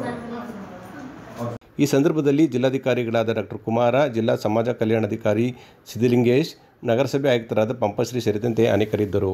ಮಂಡ್ಯ ನಗರದ KHB ಮಹಾರಾಜನಗರ ಬಡಾವಣೆಯಲ್ಲಿ ಕುಡಿಯುವ ನೀರು ಸೇರಿದಂತೆ ಮೂಲಭೂತ ಸೌಲಭ್ಯಗಳನ್ನು ಒದಗಿಸುವಂತೆ ಒತ್ತಾಯಿಸಿ ಮೇ 17ರಂದು DC ಕಚೇರಿ ಬಳಿ ಖಾಲಿ ಕೊಡ ಹಿಡಿದು ಪ್ರತಿಭಟನೆ ನಡೆಸಲಾಗುವುದು ಅಂತ ಸಂಘದ ಅಧ್ಯಕ್ಷರಾದ ಹರೀಶ್ ಸುದ್ದಿಗೋಷ್ಠಿಯಲ್ಲಿ ತಿಳಿಸಿದರು. ಸುದ್ದಿಗೋಷ್ಠಿಯಲ್ಲಿ ಮಾತನಾಡಿದ KHB ಮಹಾರಾಜನಗರ ನಿವಾಸಿಗಳ ಕ್ಷೇಮಾಭಿವೃದ್ಧಿ ಸಂಘದ ಅಧ್ಯಕ್ಷರಾದ ಹರೀಶ್ ರವರು ಪ್ರತಿಭಟನೆಯ ಅಂಗವಾಗಿ ಸರ್ ವಿಶ್ವೇಶ್ವರಯ್ಯ ಪ್ರತಿಮೆಯಿಂದ ಜಿಲ್ಲಾಧಿಕಾರಿಗಳ ಕಚೇರಿವರೆಗೆ ಬಡಾವಣೆಯ ನಿವಾಸಿಗಳಿಂದ ಬೃಹತ್ ಹೋರಾಟ ನಡೆಸಲಾಗುವುದು ಅಂತ ಹೇಳಿದರು. ಕಳೆದ 20 ವರ್ಷಗಳ ಹಿಂದೆ ನಿರ್ಮಿಸಲಾದ ಬಡಾವಣೆಯನ್ನು ಕರ್ನಾಟಕ ಗೃಹ ನಿರ್ಮಾಣ ಮಂಡಳಿಯು ನಗರಸಭೆಗೆ ಹಸ್ತಾಂತರಿಸಿ ನಿರ್ವಹಣೆಗೆ 5.50 ಕೋಟಿ ಹಣ ನೀಡಿತ್ತು. ಆದರೆ ನಗರಸಭೆಯು 4 ಕೋಟಿ ವೆಚ್ಚದಲ್ಲಿ ಕೆಲವು ರಸ್ತೆ ಕಾಮಗಾರಿ ನಡೆಸಿದ್ದು ಬಿಟ್ಟರೆ ಮೂಲಭೂತ ಸೌಕರ್ಯ ಒದಗಿಸಿಲ್ಲ ಅಂತ ದೂರಿದರು. ಬಡಾವಣೆಯಲ್ಲಿ 500ಕ್ಕೂ ಹೆಚ್ಚು ಕುಟುಂಬಗಳು ವಾಸವಿದ್ದು ಕುಡಿಯಲು ಕಾವೇರಿ ನೀರಿನ ಸಂಪರ್ಕ ಸೇರಿದಂತೆ ಮೂಲಭೂತ ಸೌಕರ್ಯಗಳಿಂದ ವಂಚಿತವಾಗಿದ್ದಾವೆ. ಕಾವೇರಿ ನೀರು ಪಡೆಯಲು ಹಲವಾರು ಕೋಟಿ ಅನುದಾನಕ್ಕೆ ನಗರಸಭೆಗೆ ಪ್ರಸ್ತಾವನೆ ಸಲ್ಲಿಸಿರುವುದಾಗಿ ಜಲಮಂಡಳಿ ಹೇಳುತ್ತಿದ್ದು ಈ ಬಗ್ಗೆ ನಗರಸಭೆ ಗಮನ ಹರಿಸುತ್ತಿಲ್ಲ ಅಂತ ಹೇಳಿದರು. ತಮಗೆ ಮೂಲಭೂತ ಸೌಕರ್ಯ ಕಲ್ಪಿಸುವಂತೆ ಒತ್ತಾಯಿಸಿ ಜಿಲ್ಲಾಧಿಕಾರಿಗಳಿಗೆ ಮನವಿ ಸಲ್ಲಿಸುವ ಸಲುವಾಗಿ ಪ್ರತಿಭಟನೆ ನಡೆಸಿ ಆಕ್ರೋಶ ವ್ಯಕ್ತಪಡಿಸಲಾಗುವುದು ಅಂತ ಹೇಳಿದರು. ನಾವು ಈಗ KHB ಮಹಾರಾಜನಗರದಲ್ಲಿ ಸುಮಾರು 20 ವರ್ಷಗಳ ಹಿಂದೆ ಈ ಒಂದು ಬಡಾವಣೆ KHBಯಿಂದ ಆಗಿರ್ತಕ್ಕಂಥದ್ದು. ಇದನ್ನು 2019ರಲ್ಲಿ ನಗರಸಭೆಗೆ ಹಸ್ತಾಂತರ ಆಗುತ್ತಿದ್ದು. ಅಲ್ಲಿವರೆಗೆ KHBಯವರು ಅದನ್ನು ನಿರ್ವಹಣೆ ಮಾಡ್ತಾ ಇರ್ತಾರೆ. 19ರಿಂದ ಈಚೆಗೆ ಇವರು ನಿರ್ವಹಣೆ ಮಾಡ್ತಾರೆ. ಆ ನಿರ್ವಹಣಾ ವೆಚ್ಚ ಅಂತೇಳಿ 5.25 ಕೋಟಿ ಹಣವನ್ನು KHBಯವರು ಇವರು ಕೊಡ್ತಾರೆ. ಈಗೇನಾಗಿದೆ, ಮೊನ್ನೆ ಮೀಟಿಂಗ್ ನಡೆದಂಥ ಸಂದರ್ಭದಲ್ಲಿ ಆ KHB ನಮಗೆ ಟ್ಯಾಕ್ಸ್ ಕಟ್ಟೋದೇ ಬೇಡ, ನಮಗೆ ನಾವು ವಾಪಸ್ ಅದು ಕೊಟ್ಬಿಡ್ತೀವಿ, ಇದು ನಿರ್ವಹಣೆ ಮಾಡೋಕ್ಕೆ 40ರಿಂದ 50 ಕೋಟಿ ಬೇಕು ಅಂತೇಳಿ ಒಂದು ನಿರ್ಣಯನ ಮಾಡ್ಕೊಂಡಿದ್ದಾರೆ. ನಮಗೆ ಏನಾಗಿದೆ ಈಗ ಅಂತಂದರೆ, ನಾವು KHBಯಿಂದ ಬಡಾವಣೆಗೆ ಸೈಟ್ಗಳನ್ನ ತಗೊಂಡಿದ್ದೀವಿ. ನಮ್ಮ ಸಮಸ್ಯೆ ಈಗ ನಗರಸಭೆಗೆ ಹಸ್ತಾಂತರ ಆಗಿದೆ. KHBಯವರು ಇದನ್ನು ಬಗೆಹರಿಸ್ತಿರೋ ಯಾರು ಬಗೆಹರಿಸ್ತೀರಿ ನಮಗೆ ಗೊತ್ತಿಲ್ಲ. ಈಗ ನಮಗೆ ಮೂಲಭೂತವಾದಂಥ ಸೌಕರ್ಯವನ್ನು ಕೊಡುವಂಥದ್ರಲ್ಲಿ ವಿಫಲರಾಗಿದ್ದೀರಿ ಅಂಥೇಳಿ ನಾವು ಅವ್ರ ಹತ್ರ ನಗರಸಭೆಯವ್ರ ಹತ್ರನೂ ಮಾತಾಡಿದ್ದೀವಿ, ಮತ್ತು KHB ಹೌಸಿಂಗ್ ಬೋರ್ಡ್ ಹತ್ರನೂ ಮಾತಾಡಿದ್ದೀವಿ. ಇಬ್ಬರು ಕೂಡ ಒಬ್ಬರಿಂದ ಒಬ್ಬರಿಗೆ ಉತ್ತರ ಹೇಳ್ತಾ ಇದ್ದಾರೆ. ನಾವು ಇದನ್ನು ಹಸ್ತಾಂತರ ಮಾಡಿದಂಥ ಸಂದರ್ಭದಲ್ಲಿ ಜಿಲ್ಲಾಧಿಕಾರಿಗಳಿದ್ದರು, ನಾವು ಜನಪ್ರತಿನಿಧಿಗಳ ಸಂದರ್ಭದಲ್ಲಿ ಇರಲಿಲ್ಲ ಅಂತಕ್ಕಂಥ ಮಾತನ್ನು ನಗರಸಭೆ ಅಧ್ಯಕ್ಷ ಹೇಳ್ತಾರೆ. ಹಾಗಾಗಿ ಈಗ ನಾವು ತುರ್ತು ಸಭೆಯನ್ನು ಈ ದಿನ ಕರೆದು ನಾಳಿದ್ದು ಶನಿವಾರ ಅಧಿಕೃತವಾಗಿ ನಾವು ಕುಟುಂಬಗಳ ಸಮೇತ ನಾವು ಜಿಲ್ಲಾಧಿಕಾರಿ ಕಚೇರಿ ಮುಂದೆ ಪ್ರತಿಭಟನೆ ಮತ್ತು ಬೈಕ್ ರ್ಯಾಲಿಯನ್ನು ಸಂಜೆ ಸರ್ಕಲಿಂದ ಬೈಕ್ ರ್ಯಾಲಿ ಸಮೇತವಾಗಿ ಪ್ರತಿಭಟನೆ ಮಾಡ್ತಾಯಿದ್ದೀವಿ. ಮೂಲ ಉದ್ದೇಶ ನಮ್ಮಲ್ಲಿ ಕುಡಿಯುವ ನೀರಿನ ಕೊರತೆಯಾಗಿದೆ. ಗೋಷ್ಠಿಯಲ್ಲಿ ಗೌರವಾಧ್ಯಕ್ಷರಾದ ಶ್ರೀಕಾಂತ್, ಉಪಾಧ್ಯಕ್ಷರಾದ ಪುಟ್ಟಯ್ಯ, ಕಾರ್ಯದರ್ಶಿಗಳಾದ ಅಶೋಕ್, ಸದಸ್ಯರಾದ BG ಸೋಮಶೇಖರ್, ಧನಂಜಯ ಉಪಸ್ಥಿತರಿದ್ದರು. ಮಳವಳ್ಳಿಯಲ್ಲಿ ಡಿಸೆಂಬರ್ ತಿಂಗಳಿನಲ್ಲಿ 1 ವಾರಗಳ ಕಾಲ ನಡೆಯುವ ಸುತ್ತೂರಿನ ಆದಿ ಜಗದ್ಗುರು ಶ್ರೀ ಶಿವರಾತ್ರೀಶ್ವರ ಶಿವಯೋಗಿಗಳ ಜಯಂತಿ ಉತ್ಸವದ ಹಿನ್ನೆಲೆಯಲ್ಲಿ ಪೂರ್ವ ಸಿದ್ಧತೆಯ ಅಂಗವಾಗಿ ಮಳವಳ್ಳಿ ತಾಲೂಕು ವೀರಶೈವ ಲಿಂಗಾಯತ ಸಮುದಾಯದ ಮುಖಂಡರ ನಿಯೋಗ ಕನಕಪುರ ಸಮುದಾಯದ ಕನಕಪುರ ದೇಗುಲ ಮಠ ಅಧ್ಯಕ್ಷರಾದ ಡಾಕ್ಟರ್ ಶ್ರೀ ಮುಮ್ಮಡಿ ನಿರ್ಮಾಣ ಮಹಾಸ್ವಾಮಿಗಳನ್ನು ಹಾಗೂ ಕಿರಿಯ ಸ್ವಾಮೀಜಿಗಳಾದ ಶ್ರೀ ಚನ್ನಬಸವ ಸ್ವಾಮಿಗಳನ್ನು ಭೇಟಿ ಮಾಡಿ ಮುಕ್ತವಾಗಿ ಚರ್ಚೆಯನ್ನು ನಡೆಸಿದರು. ಮಳವಳ್ಳಿ ಪಟ್ಟಣದಲ್ಲಿ 2025 ಡಿಸೆಂಬರ್ 18ರಿಂದ 1 ವಾರಗಳ ಕಾಲ ನಡೆಯುವ ಸುತ್ತೂರಿನ ಆದಿ ಜಗದ್ಗುರು ಶ್ರೀ ಶಿವರಾತ್ರೀಶ್ವರ ಶಿವಯೋಗಿಗಳ 1066ನೇ ಜಯಂತಿ ಮಹೋತ್ಸವದ ನಿಮಿತ್ತ ಪೂರ್ವ ಸಿದ್ಧತೆ ಅಂಗವಾಗಿ ಮಳವಳ್ಳಿ ತಾಲೂಕು ವೀರಶೈವ ಲಿಂಗಾಯತ ಸಮುದಾಯದ ಮುಖಂಡರ ನಿಯೋಗ ಒಮ್ಮತದಿಂದ ಕನಕಪುರ ದೇಗುಲ ಮಠಾಧ್ಯಕ್ಷರಾದ ಡಾಕ್ಟರ್ ಶ್ರೀ ಮುಮ್ಮಡಿ ನಿರ್ವಾಣ ಮಹಾಸ್ವಾಮಿಗಳನ್ನು ಹಾಗೂ ಕಿರಿಯ ಶ್ರೀಗಳಾದ ಶ್ರೀ ಚನ್ನಬಸವ ಸ್ವಾಮಿಗಳನ್ನು ಮಂಗಳವಾರ ಸಂಜೆ ಭೇಟಿ ಮಾಡಿ ಆಶೀರ್ವಾದ ಪಡೆದು ಚರ್ಚೆ ನಡೆಸಿದರು. ಕನಕಪುರ ದೇಗುಲ ಮಠಕ್ಕೆ ಜಯಂತಿ ಆಚರಣೆಯ ಸಂಚಾಲಕರಾದ ಪ್ರೊಫೆಸರ್ PM ಮಹದೇವಸ್ವಾಮಿ ಹಾಗೂ ತಾಲೂಕು ವೀರಶೈವ ಮಹಾಸಭಾದ ನೇತೃತ್ವದಲ್ಲಿ ನೂರಾರು ಮುಖಂಡರು ತೆರಳಿ ಮೊದಲಿಗೆ ಡಾಕ್ಟರ್ ಶ್ರೀ ಮುಮ್ಮಡಿ ನಿರ್ವಾಣ ಮಹಾಸ್ವಾಮಿಗಳ ದರ್ಶನ ಪಡೆದು ಜಯಂತಿ ಆಚರಣೆಯ ವಿಷಯ ತಿಳಿಸುತ್ತಿದ್ದಂತೆ ಅನಾರೋಗ್ಯದಲ್ಲಿ ವಿಶ್ರಾಂತಿ ಪಡೆಯುತ್ತಿದ್ದರೂ ಎಲ್ಲರನ್ನು ಭೇಟಿ ಮಾಡಿ ಸಂತಸ ವ್ಯಕ್ತಪಡಿಸಿ ಜಯಂತಿ ಆಚರಣೆ ಯಶಸ್ವಿಯಾಗಲಿ ಎಂದು ಆಶೀರ್ವದಿಸಿದರು. ಇದೇ ಸಂದರ್ಭದಲ್ಲಿ ಕಿರಿಯ ಶ್ರೀಗಳಾದ ಶ್ರೀ ಚನ್ನಬಸವ ಸ್ವಾಮಿಗಳ ದಿವ್ಯ ಸಾನ್ನಿಧ್ಯದಲ್ಲಿ ನಡೆದ ಪೂರ್ವಭಾವಿ ಸಭೆಯಲ್ಲಿ ಸುತ್ತೂರು ಜಯಂತಿ ಆಚರಣೆ ಕುರಿತು ಪ್ರಮುಖವಾದ ವಿಷಯಗಳ ಬಗ್ಗೆ ಎಲ್ಲರೊಂದಿಗೆ ಮುಕ್ತವಾಗಿ ಚರ್ಚೆ ನಡೆಸಲಾಯಿತು. ಈ ಸಂದರ್ಭದಲ್ಲಿ ಜಯಂತಿ ಆಚರಣೆಯ ಸಂಚಾಲಕರಾದ ಪ್ರೊಫೆಸರ್ PM ಮಹದೇವಸ್ವಾಮಿ ಸುತ್ತೂರು ಜಯಂತಿ ಆಚರಣೆ ಕುರಿತು ಪ್ರಾಸ್ತಾವಿಕವಾಗಿ ಸಭೆಗೆ ಮಾಹಿತಿ ನೀಡಿ ತಮ್ಮ ದಿವ್ಯ ಸಾನ್ನಿಧ್ಯದಲ್ಲಿ ಮಳವಳ್ಳಿಯಲ್ಲಿ ಸರ್ವ ಸಮುದಾಯದ ಮುಖಂಡರ ಪೂರ್ವಭಾವಿ ಸಭೆ ಹಮ್ಮಿಕೊಂಡು ಜಯಂತಿ ಆಚರಣೆಗೆ ದಿವ್ಯ ಸಾನ್ನಿಧ್ಯ ವಹಿಸುವುದರೊಂದಿಗೆ ಮಾರ್ಗದರ್ಶನ ನೀಡುವಂತೆ ಕೋರಿದರು. ಸಭೆಯ ದಿವ್ಯ ಸಾನ್ನಿಧ್ಯ ವಹಿಸಿದ್ದ ಶ್ರೀ ಚನ್ನಬಸವ ಸ್ವಾಮಿಗಳು ಮಾತನಾಡಿ, ಜಯಂತಿ ಆಚರಣೆಯ ಪ್ರತಿಯೊಂದು ಜವಾಬ್ದಾರಿ ಯಾವ ರೀತಿ ಇರಬೇಕು, ಸಮುದಾಯದ ಜನರ ಜವಾಬ್ದಾರಿ ಹಾಗೂ ಜಯಂತಿ ಆಚರಣೆಯ ಪೂರ್ವಭಾವಿ ಸಭೆಯಲ್ಲಿ ಚರ್ಚಿಸತಕ್ಕಂತಹ ವಿಷಯಗಳು ಏನೆಂಬುದರ ಬಗ್ಗೆ ಪ್ರತಿಯೊಬ್ಬರಲ್ಲೂ ಸ್ಪಷ್ಟತೆ ಇರಬೇಕು ಎಂದರು. ಸಭೆಯಲ್ಲಿ ತಾಲೂಕು ವೀರಶೈವ ಮಹಾಸಭಾದ ಪದಾಧಿಕಾರಿಗಳು, ಎಲ್ಲ ಪಕ್ಷಗಳ ಸಮುದಾಯದ ಮುಖಂಡರು ಪಕ್ಷಾತೀತವಾಗಿ ಭಾಗವಹಿಸಿದರು. ಪಹಲ್ಗಾಮ ಭೀಕರ ಭಯೋತ್ಪಾದಕ ಹಿಂಸಾಚಾರದಲ್ಲಿ ಮಡಿದ ಭಾರತದ ಪ್ರವಾಸಿಗರ ಸಾವಿಗೆ ಪ್ರತೀಕಾರ ತೀರಿಸಿಕೊಂಡ ಆಪರೇಷನ್ ಸಿಂಧೂರಿ ಯಶಸ್ವಿಗೆ ಕಾರಣರಾದ ಯೋಧರ ನೆನಪಿಗಾಗಿ ಪಾಂಡುಪುರದಲ್ಲಿ ತಿರಂಗ ಯಾತ್ರೆ ಯಶಸ್ವಿಯಾಗಿ ನಡೆಯಿತು. ಪಾಂಡುಪುರ ಪಟ್ಟಣದಲ್ಲಿ ಆಪರೇಷನ್ ಸಿಂಧೂರ ಯಶಸ್ವಿಗೆ ಶ್ರಮಿಸಿದ ಯೋಧರನ್ನು ನೆನಪಿಸಿಕೊಂಡು ಅವರ ಆತ್ಮಕ್ಕೆ ಶಾಂತಿ ಕೋರಲಾಯಿತು. ಮೇ ತಿಂಗಳಲ್ಲಿ ನಡೆದ ಇಂಡಿಯಾ ವರ್ಸಸ್ ಪಾಕಿಸ್ತಾನ ಯುದ್ಧದಲ್ಲಿ ಪ್ರಾಣತ್ಯಾಗ ಮಾಡಿದ 5 ವೀರ ಯೋಧರು ಮತ್ತು ಭದ್ರತಾ ಸಿಬ್ಬಂದಿ ಮತ್ತು ಪಹಲ್ಗಾಮ ಭೀಕರ ಭಯೋತ್ಪಾದಕ ಹಿಂಸಾಚಾರದಲ್ಲಿ ಮಡಿದ ಭಾರತದ ಪ್ರವಾಸಿಗಳ ಸಾವಿಗೆ ಪ್ರತೀಕಾರ ತೀರಿಸಿಕೊಂಡ ನಮ್ಮ ಹೆಮ್ಮೆಯ ಆಪರೇಷನ್ ಸಿಂಧೂರ ಯಶಸ್ವಿಗೆ ಕಾರಣರಾದ ವೀರ ಯೋಧರಿಗೆ ಆತ್ಮೀಯವಾಗಿ ನಮನ ಸಲ್ಲಿಸಲಾಯಿತು. ತ್ರಿರಂಗ ಯಾತ್ರೆ ಪಾಂಡುಪುರ ಕಾಮನ ಚೌಕದಿಂದ ಹೊರಟು ಪೊಲೀಸ್ ಠಾಣೆ ಮಾರ್ಗವಾಗಿ ನ್ಯಾಯಾಲಯದ ಅಂಚೆ ಕಚೇರಿ ರಸ್ತೆ ಮೂಲಕ KRS ರಸ್ತೆಗೆ ಸಾಗಿ ಪಟ್ಟಣದ 5 ದೀಪ ಮುಟ್ಟುವ ಮೂಲಕ ಮೈಸೂರಿನ ಶ್ರೀ ಚಾಮರಾಜೇಂದ್ರ ಸರ್ಕಲ್ನವರೆಗೆ ತ್ರಿರಂಗ ಯಾತ್ರೆ ಅಂತ್ಯಗೊಂಡಿತು. ಈ ರ್ಯಾಲಿಯಲ್ಲಿ ಪಾಲ್ಗೊಳ್ಳುವುದನ್ನು ನಾವು ಅಪೇಕ್ಷಿಸುತ್ತೇವೆ ಹಾಗೂ ನಮ್ಮ ಸಹಪಾಠಿಗಳು ಬಂಧು ಮಿತ್ರರುಗಳಿಗೆ ಸಂದೇಶವನ್ನು ತಲುಪಿಸಿ ರ್ಯಾಲಿಯಲ್ಲಿ ಪಾಲ್ಗೊಳ್ಳಲು ಸಹಕರಿಸಿ ಮತ್ತು ಪಾಲ್ಗೊಳ್ಳುವಿಕೆಗೆ ನಮಗೆ ಸಿಕ್ಕ ಮತ್ತು ದೇಶಕ್ಕೆ ಸಿಕ್ಕ ಬೆಂಬಲ ಮೂಲವಾದ ಆಶಯ ಅಂತ ಗಣ್ಯರು ತಮ್ಮ ಅನುಭವವನ್ನು ಹಂಚಿಕೊಂಡರು. ತ್ರಿರಂಗ ಯಾತ್ರೆಯಲ್ಲಿ ತಾಲೂಕು BJP ಘಟಕದ ಅಧ್ಯಕ್ಷ ನೀಲನಹಳ್ಳಿ ಧನಂಜಯ, BJP ಯುವ ಘಟಕದ ಮಾಜಿ ಅಧ್ಯಕ್ಷರಾದ ಸಂದೇಶ್, ಶ್ರೀರಂಗ ಯಾತ್ರೆಯ ನೇತೃತ್ವ ವಹಿಸಿದ ಶಶಾಂಕ್, ನಿಖಿತ್, ಯೋಗೇಶ್, ಮಂಜುನಾಥ್ ಸೇರಿದಂತೆ ಇನ್ನಿತರರಿದ್ದರು. ಮಧುರ ತಾಲೂಕಿನ ಕದಲಿಪುರ ಗ್ರಾಮದಲ್ಲಿ ಜಲಜೀವನ ಮಿಷನ್ ಕಾಮಗಾರಿಯು 1 ವರ್ಷವಾದರೂ ಪೂರ್ಣಗೊಳ್ಳದ ಕಾರಣ ಗ್ರಾಮಸ್ಥರು ಕುಡಿಯುವ ನೀರಿಗೆ ತೊಂದರೆ ಅನುಭವಿಸುವ ಪರಿಸ್ಥಿತಿ ನಿರ್ಮಾಣವಾಗಿದ್ದು, ಅವ್ಯವಸ್ಥೆ ವಿರುದ್ಧ ಮತ್ತು ಗುತ್ತಿಗೆದಾರರ ವಿರುದ್ಧ ಗ್ರಾಮಸ್ಥರು ಪ್ರತಿಭಟನೆ ನಡೆಸಿದ್ದಾರೆ. ಮದ್ದೂರು ತಾಲೂಕಿನ ಕದಲಿಪುರ ಗ್ರಾಮದಲ್ಲಿ ಜಲಜೀವನ ಮಿಷನ್ ಕಾಮಗಾರಿಯು 1 ವರ್ಷವಾದರೂ ಪೂರ್ಣಗೊಳಿಸದ ಕಾರಣ ಗ್ರಾಮಸ್ಥರು ಕುಡಿಯುವ ನೀರಿಗೆ ತೊಂದರೆ ಅನುಭವಿಸಬೇಕಾದ ಪರಿಸ್ಥಿತಿ ನಿರ್ಮಾಣವಾಗಿದೆ. ಆದ ಕಾರಣ ಅವ್ಯವಸ್ಥೆಯ ವಿರುದ್ಧ ಗ್ರಾಮ ಪಂಚಾಯಿತಿ ಮಾಜಿ ಅಧ್ಯಕ್ಷ ನಂದೀಶಗೌಡರ ನೇತೃತ್ವದಲ್ಲಿ ಗ್ರಾಮಸ್ಥರು, ಗುತ್ತಿಗೆದಾರರು ಹಾಗೂ ಇಂಜಿನಿಯರ್ ವಿರುದ್ಧ ಪ್ರತಿಭಟನೆ ನಡೆಸಿದರು. ಈ ವೇಳೆ ಗ್ರಾಮ ಪಂಚಾಯಿತಿ ಸದಸ್ಯರಾದ ನಂದೀಶಗೌಡ ಮಾತನಾಡಿ, ಕಳೆದ 2024 ಫೆಬ್ರವರಿ ತಿಂಗಳಿನಲ್ಲಿ ಜಲಜೀವನ ಮಿಷನ್ ಕಾಮಗಾರಿಗೆ ಚಾಲನೆ ನೀಡಲಾಗಿತ್ತು. ಆದರೆ ಹೆಮ್ಮನಹಳ್ಳಿ ಗ್ರಾಮ ಪಂಚಾಯಿತಿ ವ್ಯಾಪ್ತಿಗೆ ಬರುವ ಕದಲಿಪುರ ಗ್ರಾಮದಲ್ಲಿ ಕಾಮಗಾರಿ ಆರಂಭವಾಗಿ 1 ವರ್ಷದ ಮೇಲಾದರೂ ಕೂಡ ಕುಂಟುತ್ತ ಸಾಗಿದೆಯಲ್ಲದೆ ಹಲವಾರು ತಿಂಗಳಿನಿಂದ ಈ ಕಡೆ ಯಾರೂ ತಿರುಗಿ ನೋಡಿಲ್ಲ ಅಂತ ಆಪಾದಿಸಿದರು. ಗ್ರಾಮ ಪಂಚಾಯಿತಿ ವ್ಯಾಪ್ತಿಯಲ್ಲಿ ಕದಲಿಪುರ ಒಂದು ಸಣ್ಣ ಗ್ರಾಮವಾಗಿದ್ದು 76 JJM ಕುಡಿಯುವ ನೀರಿನ ಸಂಪರ್ಕ ಹೊಂದಿದ್ದು ಇದಕ್ಕಾಗಿ 31.5 ಲಕ್ಷ ರೂಪಾಯಿ ವೆಚ್ಚ ಮಾಡಲಾಗುತ್ತಿದೆ ಎಂದು ಹೇಳಿದರು. ಇದರಿಂದಾಗಿ ಗ್ರಾಮಸ್ಥರು ಕುಡಿಯುವ ನೀರಿಗೆ ಪ್ರಯಾಸ ಪಡುವಂತಾಗಿದ್ದು, ಗ್ರಾಮದಲ್ಲಿ ಗ್ರಾಮ ಪಂಚಾಯತ್ನಿಂದ ಈ ಹಿಂದೆ ಅಳವಡಿಸಿದ ಕೆಲವೊಂದು ನೀರಿನ ಕೊಳವೆಗಳಲ್ಲಿ ಮಾತ್ರ 3-4 ದಿನಗಳಿಗೊಮ್ಮೆ ಬರುವ ಕುಡಿಯುವ ನೀರನ್ನು ಬೇರೆಯವರ ಬಳಿಗೆ ಹೋಗಿ ಕಾದು ಪಡೆಯುವ ಪರಿಸ್ಥಿತಿ ನಿರ್ಮಾಣವಾಗಿದ್ದು, ಇದರಿಂದ ಗ್ರಾಮದ ಮಹಿಳೆಯರು ರೋಸಿ ಹೋಗಿದ್ದಾರೆ ಅಂತ ಆಕ್ರೋಶ ವ್ಯಕ್ತಪಡಿಸಿದರು. ನೀರು ಬರ್ತಾ ಇಲ್ಲ, ನಾವು ಅವ್ರಿವ್ರಟ್ಟಿರ್ತಾವೆ ನೀರು ಹೊರ್ತಾವೆ. ಈಗ ಈ ಹೊಸನಲ್ಲಿ ಹಾಕಿದ್ರು ಅವು ಬರ್ತಾ ಇಲ್ಲ. ಹಳೆನಲ್ಲಿ ಶುದ್ಧ ಮಾಡ್ಕೊಡಿ ಅಂದ್ರೆ ಅದನ್ನು ಶುದ್ಧ ಮಾಡಿಸ್ತಾ ಇಲ್ಲ. ನಾವೀಗ ಎಲ್ಲಿಂದ ನೀರು ಹೊರಕಾದ 3 ವರ್ಷದಿಂದ ಕಂಡರಟ್ಟಿತಾವೆ ಹೊರ್ತಾವೆ ಇಲ್ಲ. 3 ವರ್ಷ ತವಿಂದನೂ ಇದೇ ಥರ ಆಯ್ತದೆ. ಈ ನೀರಿಗೆ ಏನು ಮಾಡ್ತೀರಿ? ನೀರಿಗೆ ಬಂದಾಗ ಇಟ್ಕೊಳ್ಳೋದು, ಇಲ್ಲ ಅಂತಂದ್ರೆ ಒಮ್ಮೆನಲ್ಲಿ ಥರ ಇದನ್ನ ಹಾಕ್ಸ್ಕೊಂಡವ್ರೆ, ಅಲ್ಲಿಂದ ಹೋಗಿ. ಈ ಬಗ್ಗೆ ಸಂಬಂಧಪಟ್ಟ ಇಂಜಿನಿಯರ್ಗೆ ಹಾಗೂ ಗುತ್ತಿಗೆದಾರರಿಗೆ ಎಷ್ಟೋ ಬಾರಿ ಮೊಬೈಲ್ ಕರೆ ಮಾಡಿದ್ರು, ಕ್ಯಾರೆ ಅನ್ನುವಂತಿಲ್ಲ. ಅವರು ಹೀಗೆ ಆದರೆ ಉಗ್ರ ಪ್ರತಿಭಟನೆ ನಡೆಸಬೇಕಾಗುತ್ತದೆ ಅಂತ ಖಡಕ್ ಎಚ್ಚರಿಕೆ ನೀಡಿದರು. ಪಂಚಾಯತ್ ರಾಜ್ ಇಲಾಖೆ ಕೂಡ ಕಂಪ್ಲೇಂಟ್ ಮಾಡಿದ್ದೀನಿ, ಯಾವುದೇ ರೆಸ್ಪಾನ್ಸ್ ಬರಲಿಲ್ಲ. ಅದರಿಂದ ಹಾಗಾಗಿ ತುಂಬ ತೊಂದರೆ ಆಗ್ತಾಯಿದೆ ಜನಗಳಿಗೆ ಕುಡಿಯುವ ನೀರಿಗೆ. ಈ ಸಂದರ್ಭದಲ್ಲಿ ನಂದೀಶ್ ಗೌಡ, ತಾಯಮ್ಮ, ವಸಂತ, ಪದ್ಮ ಸೇರಿದಂತೆ ಅನೇಕರು ಹಾಜರಿದ್ದರು. ಸಂಪೂರ್ಣ ಸಾವಯವ ಕೃಷಿಕರ ಸಂಘ ಹಾಗೂ ನಿರ್ಮಲಾ ಭೂಮಾತಾ ಟ್ರಸ್ಟ್ ವತಿಯಿಂದ ಶೂನ್ಯ ಬಂಡವಾಳದಲ್ಲಿ ನೈಸರ್ಗಿಕ ಕೃಷಿ ಮಾಡುವ ಸಂಬಂಧ 3 ದಿನಗಳ ಸುಭಾಷ್ ಪಾಳೇಕರ್ ಕೃಷಿ ಕಾರ್ಯಾಗಾರವನ್ನು ಜೂನ್ 11, 12, 13ರಂದು ಒಟ್ಟು 3 ದಿನಗಳ ಕಾಲ ನಾಗಮಂಗಲದ ಆದಿಚುಂಚನಗಿರಿ ಮಠದ ಆವರಣದಲ್ಲಿ ಹಮ್ಮಿಕೊಳ್ಳಲಾಗಿದೆ ಅಂತ ಸಂಘದ ಅಧ್ಯಕ್ಷರಾದ ಅನಂತರಾಮ್ ತಿಳಿಸಿದರು. ಸುದ್ದಿಗಾರರೊಂದಿಗೆ ಮಾತನಾಡಿದ ಅನಂತರಾವ್ ಹಳ್ಳಿಕಾರ್ ತಳಿಯ ರಾಸುಗಳನ್ನು ಬಳಸಿ ಯಾವುದೇ ರಾಸಾಯನಿಕ ಕ್ರಮಗಳಿಲ್ಲದೆ ನೈಸರ್ಗಿಕವಾಗಿ ಕೃಷಿ ಮಾಡುವ ವಿಧಾನವನ್ನು ತಿಳಿಸಲು ಮನೆಗೊಂದು ಹಳ್ಳಿಕಾರ್ ಹಸು, ಊರಿಗೊಂದು ಹಳ್ಳಿಕಾರ್ ಓರಿ ಘೋಷವಾಕ್ಯದೊಂದಿಗೆ ಕಾರ್ಯಾಗಾರ ನಡೆಸಲಾಗುತ್ತಿದೆ ಅಂತ ಹೇಳಿದರು. ಕಾರ್ಯಾಗಾರವು ಪ್ರತಿದಿನ ಬೆಳಗ್ಗೆ ಮತ್ತು ಸಂಜೆಯವರೆಗೆ ನಡೆಯಲಿದ್ದು ಆದಿಚುಂಚನಗಿರಿ ಪೀಠಾಧ್ಯಕ್ಷರಾದ ಶ್ರೀ ನಿರ್ಮಲಾನಂದನಾಥ ಸ್ವಾಮೀಜಿ, ಕೊಮರೇಲಿ ವಿಶ್ವಮಾನವ ಸಂಸ್ಥೆಯ ಪ್ರಧಾನ ಕಾರ್ಯದರ್ಶಿ ಪ್ರಸನ್ನನಾಥ ಸ್ವಾಮೀಜಿ ದಿವ್ಯ ಸಾನ್ನಿಧ್ಯದಲ್ಲಿ ನಡೆಯಲಿದ್ದು ಡಾಕ್ಟರ್ ಸುಭಾಷ್ ಪಾಳೇಕರ್ ಅವರು ಕನ್ನಡ ಮತ್ತು ಇಂಗ್ಲಿಷ್ ಭಾಷೆಗಳಲ್ಲಿ ಮಾಹಿತಿ ಹಂಚಿಕೊಳ್ಳಲಿದ್ದಾರೆ ಎಂದು ಹೇಳಿದರು. ಕಾರ್ಯಾಗಾರಕ್ಕೆ ಊಟ ವಸತಿ ಸೇರಿ 500 ರೂಪಾಯಿಗಳ ಪ್ರವೇಶ ಶುಲ್ಕ ನಿಗದಿಪಡಿಸಿದ್ದು ಹೊದಿಕೆ ಮತ್ತು ಬೆಡ್ಶೀಟ್ಗಳನ್ನು ಭಾಗವಹಿಸುವವರೇ ತರಬೇಕಾಗಿರುತ್ತದೆ. ಹೆಚ್ಚಿನ ಸಂಖ್ಯೆಯಲ್ಲಿ ರೈತರು ಭಾಗವಹಿಸಿ ಕಾರ್ಯಾಗಾರದ ಉಪಯೋಗ ಪಡೆದುಕೊಳ್ಳುವಂತೆ ಕೋರಿದರು. ಇವತ್ತೇನು ರಸಗೊಬ್ಬರ ವ್ಯಾಪಕವಾಗಿ ಉಪಯೋಗಿಸ್ತಾ ಇದ್ದಾರೆ, ಅದರಿಂದ ಆರೋಗ್ಯದ ಮತ್ತು ಮಣ್ಣಿನ ಆರೋಗ್ಯ ಭಾಳ ಕಡಿಮೆ ಆಗ್ತಾ ಇದೆ. ಆ ನಿಟ್ಟಲ್ಲಿ ಈ ಒಂದು ಕೃಷಿ ಹಮ್ಮಿಕೊಂಡಿದ್ದಾರೆ. ಇದಕ್ಕೆ ಮುಖ್ಯವಾಗಿ ಬೇಕಾಗಿರ್ತಕ್ಕಂಥದ್ದು ನಾಟಿ ಹಸುವಿನ ಅಂದರೆ ನಮ್ಮ ದೇಶಿ ತಳಿಯಾದ ಹಳ್ಳಿಕಾರ್ ರಾಸುಗಳ ಸಗಣಿ ಮತ್ತು ಗೋಮೂತ್ರ.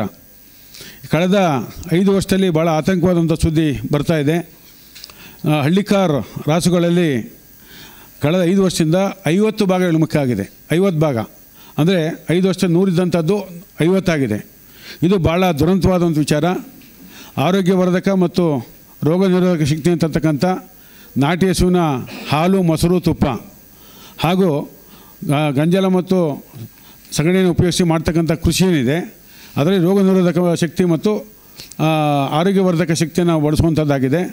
ಅದು ನಾಶ ಆಗ್ತಾಯಿದೆ. ಅದನ್ನು ಉಳಿಸುವಂಥ ಒಂದು ಪ್ರಕ್ರಿಯೆ ಆಗಬೇಕು. ಅದಕ್ಕಾಗಿ ನಾವು ಮೊನ್ನೆ ನಮ್ಮ ಜಿಲ್ಲಾಧಿಕಾರಿಗಳನ್ನ ಮತ್ತು ಕೃಷಿ ಮಂತ್ರಿಗಳನ್ನ ಭೇಟಿ ಮಾಡಿ ಮಾತಾಡಿದ್ವಿ.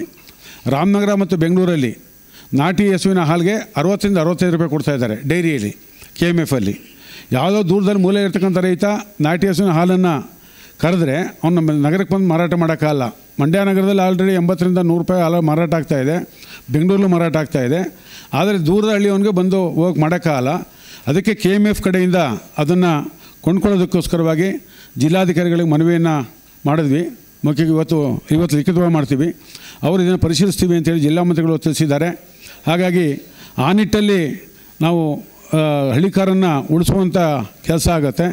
ಅದಕ್ಕೆ ರೈತರಲ್ಲಿ ಮನವಿ ಮಾಡ್ತೀವಿ. ಎಲ್ಲ ರೈತ ಬಾಂಧವರು ಈ ಒಂದು ವಿಚಾರವನ್ನು ಖಂಡಿತವಾಗಲೂ ನೀವು ಕೈಗೊಳ್ಳಬೇಕು. ಮುಂದಕ್ಕೆ ನಮ್ಮ ನಾಟಿ ಹಸುಗಳ ಹಾಲನ್ನು ಕೊಂಡುಕೊಳ್ಳುವಂಥ ಒಂದು ಯೋಗ ಬರುತ್ತೆ ಅನ್ನೋ ಒಂದು ವಿಚಾರ ನಾವು ರೈತರಿಗೆ ಮನವರಿಕೆ ಮಾಡ್ತಾಯಿದ್ವಿ.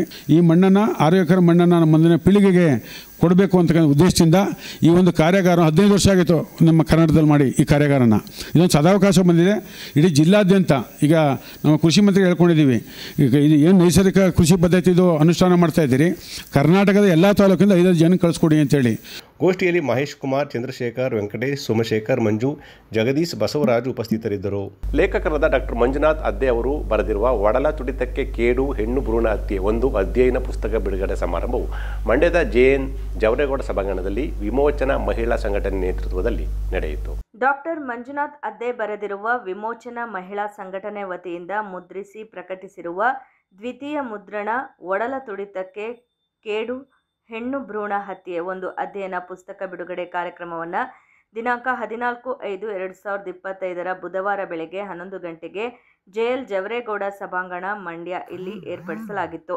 1979ರಿಂದಲೂ ಹೆಣ್ಣಿನ ಬದುಕುವ ಹಕ್ಕಿಗಾಗಿ ಹೋರಾಟ ನಡೆಸುತ್ತಿರುವ ವಿಮೋಚನಾ ಮಹಿಳಾ ಸಂಘಟನೆಯು ಕರ್ನಾಟಕದ ಹಲವು ಜಿಲ್ಲೆಗಳಲ್ಲಿ ಹೆಣ್ಣು ಗಂಡಿನ ಲಿಂಗಾನುಪಾತದಲ್ಲಿ ಗಣನೀಯವಾಗಿ ಇಳಿಮುಖವಾಗಿ ವ್ಯತ್ಯಾಸ ಇರುವುದನ್ನು ಕುರಿತು ಅಧ್ಯಯನ ಮಾಡುವ ಸಂದರ್ಭದಲ್ಲಿ 2001ರ ಜನಗಣತಿ ಪ್ರಕಾರ ಮಂಡ್ಯ ಜಿಲ್ಲೆಯು ಮುಂಚೂಣಿಯಲ್ಲಿರುವುದನ್ನು ಗಮನಿಸಿ 2003ರಲ್ಲಿ ಆಂದೋಲನವನ್ನು ಪ್ರಾರಂಭಿಸಿತು. ಈ ಜಿಲ್ಲೆಯಲ್ಲಿ ಪುತ್ರ ವ್ಯಾಮೋಹ ವಂಶೋದ್ಧಾರಕ ಬೇಕು ಎಂದು ಗಂಡು ಮಗುವಿಗಾಗಿ ಹಂಬಲಿಸಿ ವರದಕ್ಷಿಣೆ, ಮದುವೆ ಖರ್ಚಿಗೆ ಹೆದರಿ ಹೆಣ್ಣು ಭ್ರೂಣ ಹತ್ಯೆಯಲ್ಲಿ ತೊಡಗಿರುವುದು ಕಂಡುಬಂತು. ನಿರಂತರವಾಗಿ 22 ವರ್ಷಗಳಿಂದ ಹೆಣ್ಣು ಮಕ್ಕಳು ಹುಟ್ಟುವ ಹಕ್ಕಿಗಾಗಿ ಆಂದೋಲನದ ಮೂಲಕ ಹೆಣ್ಣು ಭ್ರೂಣ ಹತ್ಯೆ ತಡೆಗಟ್ಟಲು ಗರ್ಭಪೂರ್ವ ಮತ್ತು ಪ್ರಸವಪೂರ್ವ ಭ್ರೂಣಲಿಂಗ ಪತ್ತೆ ನಿಷೇಧ ಕಾಯ್ದೆ ಸಮರ್ಪಕವಾಗಿ ಜಾರಿ ಅನುಷ್ಠಾನಗೊಳಿಸಲು 10 ಹಲವು ರೀತಿಯ ಜಾಗೃತಿ ಕಾರ್ಯಕ್ರಮಗಳು, ಹೋರಾಟ, ಅಧ್ಯಯನ, ಚುಟುಕು ಕಾರ್ಯಾಚರಣೆ ನಡೆಸಿ ಕಾನೂನು ಹೋರಾಟ ನಡೆಸಿಕೊಂಡು ಬರುತ್ತಿರುವುದು ಸರಿಯಷ್ಟೇ. ಹೆಣ್ಣಿನ ಬದುಕುವ ಹಕ್ಕನ್ನು ಭ್ರೂಣ ಹಂತದಲ್ಲೇ ಹೊಸಕಿ ಹಾಕುವ ಸಾಮಾಜಿಕ ಪಿಡುಗಿನ ಬಗ್ಗೆ ವಿಮೋಚನಾ ಮಹಿಳಾ ಸಂಘಟನೆ ವತಿಯಿಂದ ಮಂಡ್ಯ ತಂಡ ಹಾಗೂ ಡಾಕ್ಟರ್ ಮಂಜುನಾಥ್ ಅದ್ದೆ ಲೇಖಕರು ಇವರ ಅಧ್ಯಯನ ನಡೆಸಿ ಬರೆಸಿ 2008ರಲ್ಲಿ ಒಡಲ ತುಡಿತಕ್ಕೆ ಕೇಡು ಹೆಣ್ಣು ಭ್ರೂಣ ಹತ್ಯೆ ಒಂದು ಅಧ್ಯಯನ ಪುಸ್ತಕವನ್ನು ವಿಮೋಚನಾ ಮಹಿಳಾ ಸಂಘಟನೆ ಮೂಲಕ ಮುದ್ರಿಸಿ ಪ್ರಕಟಿಸಲಾಗಿತ್ತು. ಮಂಡ್ಯ ಮತ್ತು ರಾಮನಗರ ಜಿಲ್ಲೆಗಳಲ್ಲಿ ನಿರಂತರವಾಗಿ ನಡೆಯುತ್ತಿರುವ ಹೆಣ್ಣು ಭ್ರೂಣ ಹತ್ಯೆಗಳಿಗೆ ಸಂಬಂಧಿಸಿದಂತೆ ಆಗುತ್ತಿರುವ ಹೊಸ ಬೆಳವಣಿಗೆ ಅಂಕಿಅಂಶಗಳನ್ನು ಹಾಗೂ ಹೊಸ ಮಜಲುಗಳನ್ನು ಅಧ್ಯಯನ ಮಾಡಿ ಅವುಗಳೆಲ್ಲವನ್ನು ಕ್ರೋಢೀಕರಿಸಿ ಕಾರ್ಗಲ್ ಬೋಗ್ರಾಜ್ ಮಂಡ್ಯ ವಿಮೋಚನಾ ಮಹಿಳಾ ಸಂಘಟನೆ ಜನಾರ್ದನ ಹೂತಗೆರೆ ಶ್ರೀಮತಿ ಇಂಪನರವರ ಮೇಲ್ವಿಚಾರಣೆಯಲ್ಲಿ ಒಡಲ ತುಡಿತಕ್ಕೆ ಕೇಡು ಹೆಣ್ಣು ಭ್ರೂಣ ಹತ್ಯೆ ಒಂದು ಅಧ್ಯಯನ ದ್ವಿತೀಯ ಮುದ್ರಣವನ್ನು ವಿಮೋಚನಾ ಮಹಿಳಾ ಸಂಘಟನೆ ಮೂಲಕ ಮುದ್ರಿಸಿ ಪ್ರಕಟಿಸಲಾಗುತ್ತಿದೆ. ಒಡಲ ತುಡಿತಕ್ಕೆ ಕೇಡು ಕೃತಿಗೆ 2008ನೇ ಸಾಲಿನ ಕರ್ನಾಟಕ ಸಾಹಿತ್ಯ ಅಕಾಡೆಮಿ ಪ್ರಶಸ್ತಿ ದೊರೆತಿದೆ ಹಾಗೂ ದ್ವಿತೀಯ PUC ಸಮಾಜಶಾಸ್ತ್ರ ಪಠ್ಯ ಪುಸ್ತಕದಲ್ಲಿ ಅಳವಡಿಸಲಾಗಿದೆ. ಕಾರ್ಯಕ್ರಮದ ಉದ್ಘಾಟನೆಯನ್ನ ಶ್ರೀ ಮಲ್ಲಿಕಾರ್ಜುನ ಬಾಲದಂಡಿ ಜಿಲ್ಲಾ ಪೊಲೀಸ್ ವರಿಷ್ಠಾಧಿಕಾರಿ ಮಂಡ್ಯ ನೆರವೇರಿಸಿಕೊಟ್ಟರು. ನಾವು ನಮಗೆ ಯಾರಿಗೂ ಸಹಿತ ಆ ಒಂದು ಇನ್ನೂ ಹುಟ್ಟದೇ ಇರುವ ಆ ಒಂದು ಭ್ರೂಣಕ್ಕೆ ಅನ್ಯಾಯ ಮಾಡಲಿಕ್ಕೆ ಯಾರಿಂದಲೂ ಸಾಧ್ಯ ಇಲ್ಲ. ಹೀಗಾಗಿ ಎಲ್ಲರೂ ಬಹಳ ಗಮನ ಹರಿಸೋದು ಬಹಳ ಮುಖ್ಯ ಆಗಿದೆ. ಮುಖ್ಯವಾಗಿ ನಮ್ಮ ದೇಶದಲ್ಲಿ ಇತ್ತೀಚಿನ ನಾವು ಅಂಕಿಅಂಶಗಳನ್ನು ಪರಿಶೀಲಿಸಲಾಗಿ ಪ್ರತಿದಿನ ಹೆಣ್ಣು ಮಕ್ಕಳ ಸಂಖ್ಯೆ ಕಡಿಮೆ ಆಗ್ತಾ ಇದೆ. ಲಿಂಗಾನುಪಾತ ಅಂತ ಕರೀತಾರೆ, ಸೆಕ್ಸ್ ರೇಷಿಯೋ ಅಂತೇಳಿ. ನಮ್ಮ ದೇಶದಲ್ಲಿ 900ಕ್ಕೆ ಆಸ್ಪಾಸ್ನಲ್ಲಿದೆ. ಆದರೆ ಕೆಲವು ರಾಜ್ಯಗಳಲ್ಲಿ ಹರಿಯಾಣ, ಪಂಜಾಬ್ ಅಂತ ರಾಜ್ಯಗಳಲ್ಲಿ 800 ಹತ್ರ ಇದೆ. ಅಂತಂದರೆ ಪ್ರತಿ 1000 ಗಂಡು ಮಕ್ಕಳಿಗೆ ಒಂದು 2 ಹೆಣ್ಣು ಮಕ್ಕಳೇ ಸಿಗೋದಿಲ್ಲ ಮುಂದಿನ ದಿನಗಳಲ್ಲಿ ಮದುವೆ ಆಗಲಿಕ್ಕೆ. ಹೀಗಾಗಿ ಮುಂದಿನ ದಿನಗಳಲ್ಲಿ ಸಹಿತ ಬಹಳ ಕಷ್ಟವಾದ ಒಂದು ಪರಿಸ್ಥಿತಿ ಬರ್ತದೆ. ಪುಸ್ತಕ ಬಿಡುಗಡೆಯನ್ನ ಮಹಿಳಾ ಮುಖಂಡರಾದ ಸುನಂದಾ ಜಯರಾಮರವರು ನೆರವೇರಿಸಿದರು. ಪುಸ್ತಕ ಕುರಿತು ಹೇಮಲತಾ HM ರವರು ಮಾತನಾಡಿದರು. ಕಾರ್ಯಕ್ರಮದ ಅಧ್ಯಕ್ಷತೆಯನ್ನ ಮೋಹನ್ ವಹಿಸಿಕೊಂಡಿದ್ರು. ಕಾರ್ಯಕ್ರಮದಲ್ಲಿ ಸೆಲಿನಾ, ಸುಗುಣ, ಬೆಟ್ಟಸ್ವಾಮಿ, ಅಸುಂತ, ಕುಮಾರಿ ಇತರರು ವಹಿಸಿದ್ದರು. ನ್ಯಾಯಮೂರ್ತಿ ಹಾಗೂ ಉಪಲೋಕಾಯುಕ್ತರಾದ ವೀರಪ್ಪ ಅವರು ಮಂಡ್ಯ ಜಿಲ್ಲೆಯಲ್ಲಿ ಪ್ರವಾಸ ಕಾರ್ಯಕ್ರಮವನ್ನು ಪರಿಷ್ಕರಿಸಿದ್ದು ಮೇ 26ರಿಂದ 29ರವರೆಗೆ ಜಿಲ್ಲೆಯಲ್ಲಿ ಪ್ರವಾಸ ಕೈಗೊಳ್ಳಲಿದ್ದಾರೆ ಅಂತ ಅಪರ ಜಿಲ್ಲಾಧಿಕಾರಿ BC ಶಿವಾನಂದಮೂರ್ತಿ ತಿಳಿಸಿದರು. ಗೌರವಾನ್ವಿತ ನ್ಯಾಯಮೂರ್ತಿ ಹಾಗೂ ಉಪಲೋಕಾಯುಕ್ತರಾದ ಬಿ ವೀರಪ್ಪ ಅವರು ಮಂಡ್ಯ ಜಿಲ್ಲೆಯ ಪ್ರವಾಸ ಕಾರ್ಯಕ್ರಮವನ್ನು ಪರಿಷ್ಕರಿಸಿದ್ದು ಅವರು ಮೇ 26ರಿಂದ 29ರವರೆಗೆ ಮಂಡ್ಯ ಜಿಲ್ಲೆಯಲ್ಲಿ ಪ್ರವಾಸ ಕೈಗೊಂಡಿದ್ದಾರೆ ಎಂದು ಅಪರ ಜಿಲ್ಲಾಧಿಕಾರಿ BC ಶಿವಾನಂದಮೂರ್ತಿ ಅವರು ತಿಳಿಸಿದರು. ಜಿಲ್ಲಾಧಿಕಾರಿಗಳ ಕಚೇರಿ ಸಭಾಂಗಣದಲ್ಲಿ ಅಧಿಕಾರಿಗಳ ಸಭೆ ನಡೆಸಿ ಮಾತನಾಡಿದ ಅವರು ಉಪಲೋಕಾಯುಕ್ತರು ಸಾರ್ವಜನಿಕರಿಂದ ಅಂಬೇಡ್ಕರ್ ಭವನದಲ್ಲಿ ಮೇ 28ರಂದು ದೂರು ಸ್ವೀಕರಿಸಲಿದ್ದಾರೆ. ಈ ಕುರಿತು ವ್ಯಾಪಕ ಪ್ರಚಾರವಾಗಬೇಕು ಎಂದರು. ಎಲ್ಲ ಗ್ರಾಮ ಪಂಚಾಯಿತಿಯ PDOಗಳು ಉಪಲೋಕಾಯುಕ್ತರು ಆಗಮಿಸುವ ಕುರಿತು ಸಾರ್ವಜನಿಕರಿಗೆ ಅರಿವು ಮೂಡಿಸಲು ಬ್ಯಾನರ್ಗಳನ್ನು ಅಳವಡಿಸಬೇಕು. ಅಂಬೇಡ್ಕರ್ ಭವನದಲ್ಲಿ ಸಾರ್ವಜನಿಕರ ದೂರು ಸ್ವೀಕಾರ ಕಾರ್ಯಕ್ರಮ ಹಾಗೂ ಮಂಡ್ಯ ಜಿಲ್ಲೆಗೆ ಸಂಬಂಧಿಸಿದಂತೆ ತನಿಖೆಗೆ ಬಾಕಿ ಇರುವ ಪ್ರಕರಣಗಳ ವಿಚಾರಣೆ ನಡೆಸಲಿದ್ದಾರೆ ಹಾಗೂ ಸಾರ್ವಜನಿಕರಿಂದ ದೂರು ಸಹ ಸ್ವೀಕರಿಸಿ ವಿಚಾರಣೆ ನಡೆಸಲಿದ್ದಾರೆ. ಅಂಬೇಡ್ಕರ್ ಭವನದಲ್ಲಿ ಸಾರ್ವಜನಿಕರಿಗೆ ಕುಡಿಯುವ ನೀರು, ಕುಳಿತುಕೊಳ್ಳಲು ಆಸನದ ವ್ಯವಸ್ಥೆ ಕಲ್ಪಿಸುವಂತೆ ತಿಳಿಸಿದರು. ಸಭೆಯಲ್ಲಿ ಉಪವಿಭಾಗಾಧಿಕಾರಿ ಶಿವಮೂರ್ತಿ, ತಹಶೀಲ್ದಾರ್ ಶಿವಕುಮಾರ್ ಬಿರಾದಾರ್ ಸೇರಿದಂತೆ ಇನ್ನಿತರೆ ಅಧಿಕಾರಿಗಳು ಉಪಸ್ಥಿತರಿದ್ದರು. ಮಳವಳ್ಳಿ ತಾಲೂಕಿನ ಶಿವನಸಮುದ್ರದ ಕರ್ನಾಟಕ ವಿದ್ಯುತ್ ನಿಗಮದ ವತಿಯಿಂದ ಜಗಜ್ಯೋತಿ ಶ್ರೀ ಬಸವೇಶ್ವರರ ಜಯಂತಿ ಉತ್ಸವವನ್ನು ಇತ್ತೀಚೆಗೆ ಆಚರಣೆ ಮಾಡಲಾಗಿದೆ. ಮಳವಳ್ಳಿ ತಾಲೂಕಿನ ಶಿವನಸಮುದ್ರದಲ್ಲಿನ ಕರ್ನಾಟಕ ವಿದ್ಯುತ್ ನಿಗಮದ ವತಿಯಿಂದ ಜಗಜ್ಯೋತಿ ಶ್ರೀ ಬಸವೇಶ್ವರರ ಜಯಂತ್ಯೋತ್ಸವ ಸಮಾರಂಭವನ್ನು ಏರ್ಪಡಿಸಲಾಗಿತ್ತು. ಇಲ್ಲಿನ SMW ಸೌರಶಕ್ತಿ ಭವನದಲ್ಲಿ ಬುಧವಾರ ಏರ್ಪಡಿಸಿದ್ದ ಸಮಾರಂಭವನ್ನು ವಕೀಲರು, ಸಮಾಜ ಸೇವಕರು, ರಾಷ್ಟ್ರೀಯ ಬಸವದಳದ ಜಿಲ್ಲಾಧ್ಯಕ್ಷರಾದ ಗುರುಪ್ರಸಾದ್ ಉದ್ಘಾಟಿಸಿದರು. ಈ ವೇಳೆ ಮಾತನಾಡಿದ ಅವರು ಅಸಮಾನತೆ, ಅಂಧಕಾರ, ಮೌಢ್ಯತೆಯಿಂದ ಪ್ರಾಣಿಗಳಿಗಿಂತಲೂ ಕಡೆಯಾಗಿ ಬದುಕುತ್ತಿದ್ದ ಎಲ್ಲ ಶೋಷಿತ ಸಮುದಾಯಗಳಿಗೆ ತಮ್ಮ ಸಮಾನತೆ, ಮಾನವತಾವಾದದ ಮೂಲಕ ಸಮಾಜದ ನಿರ್ಮಾಣಕ್ಕೆ ತಳಪಾಯ ಹಾಕಿದ ಕೀರ್ತಿ ಬಸವಣ್ಣನವರಿಗೆ ಸಲ್ಲುತ್ತದೆ ಎಂದರು.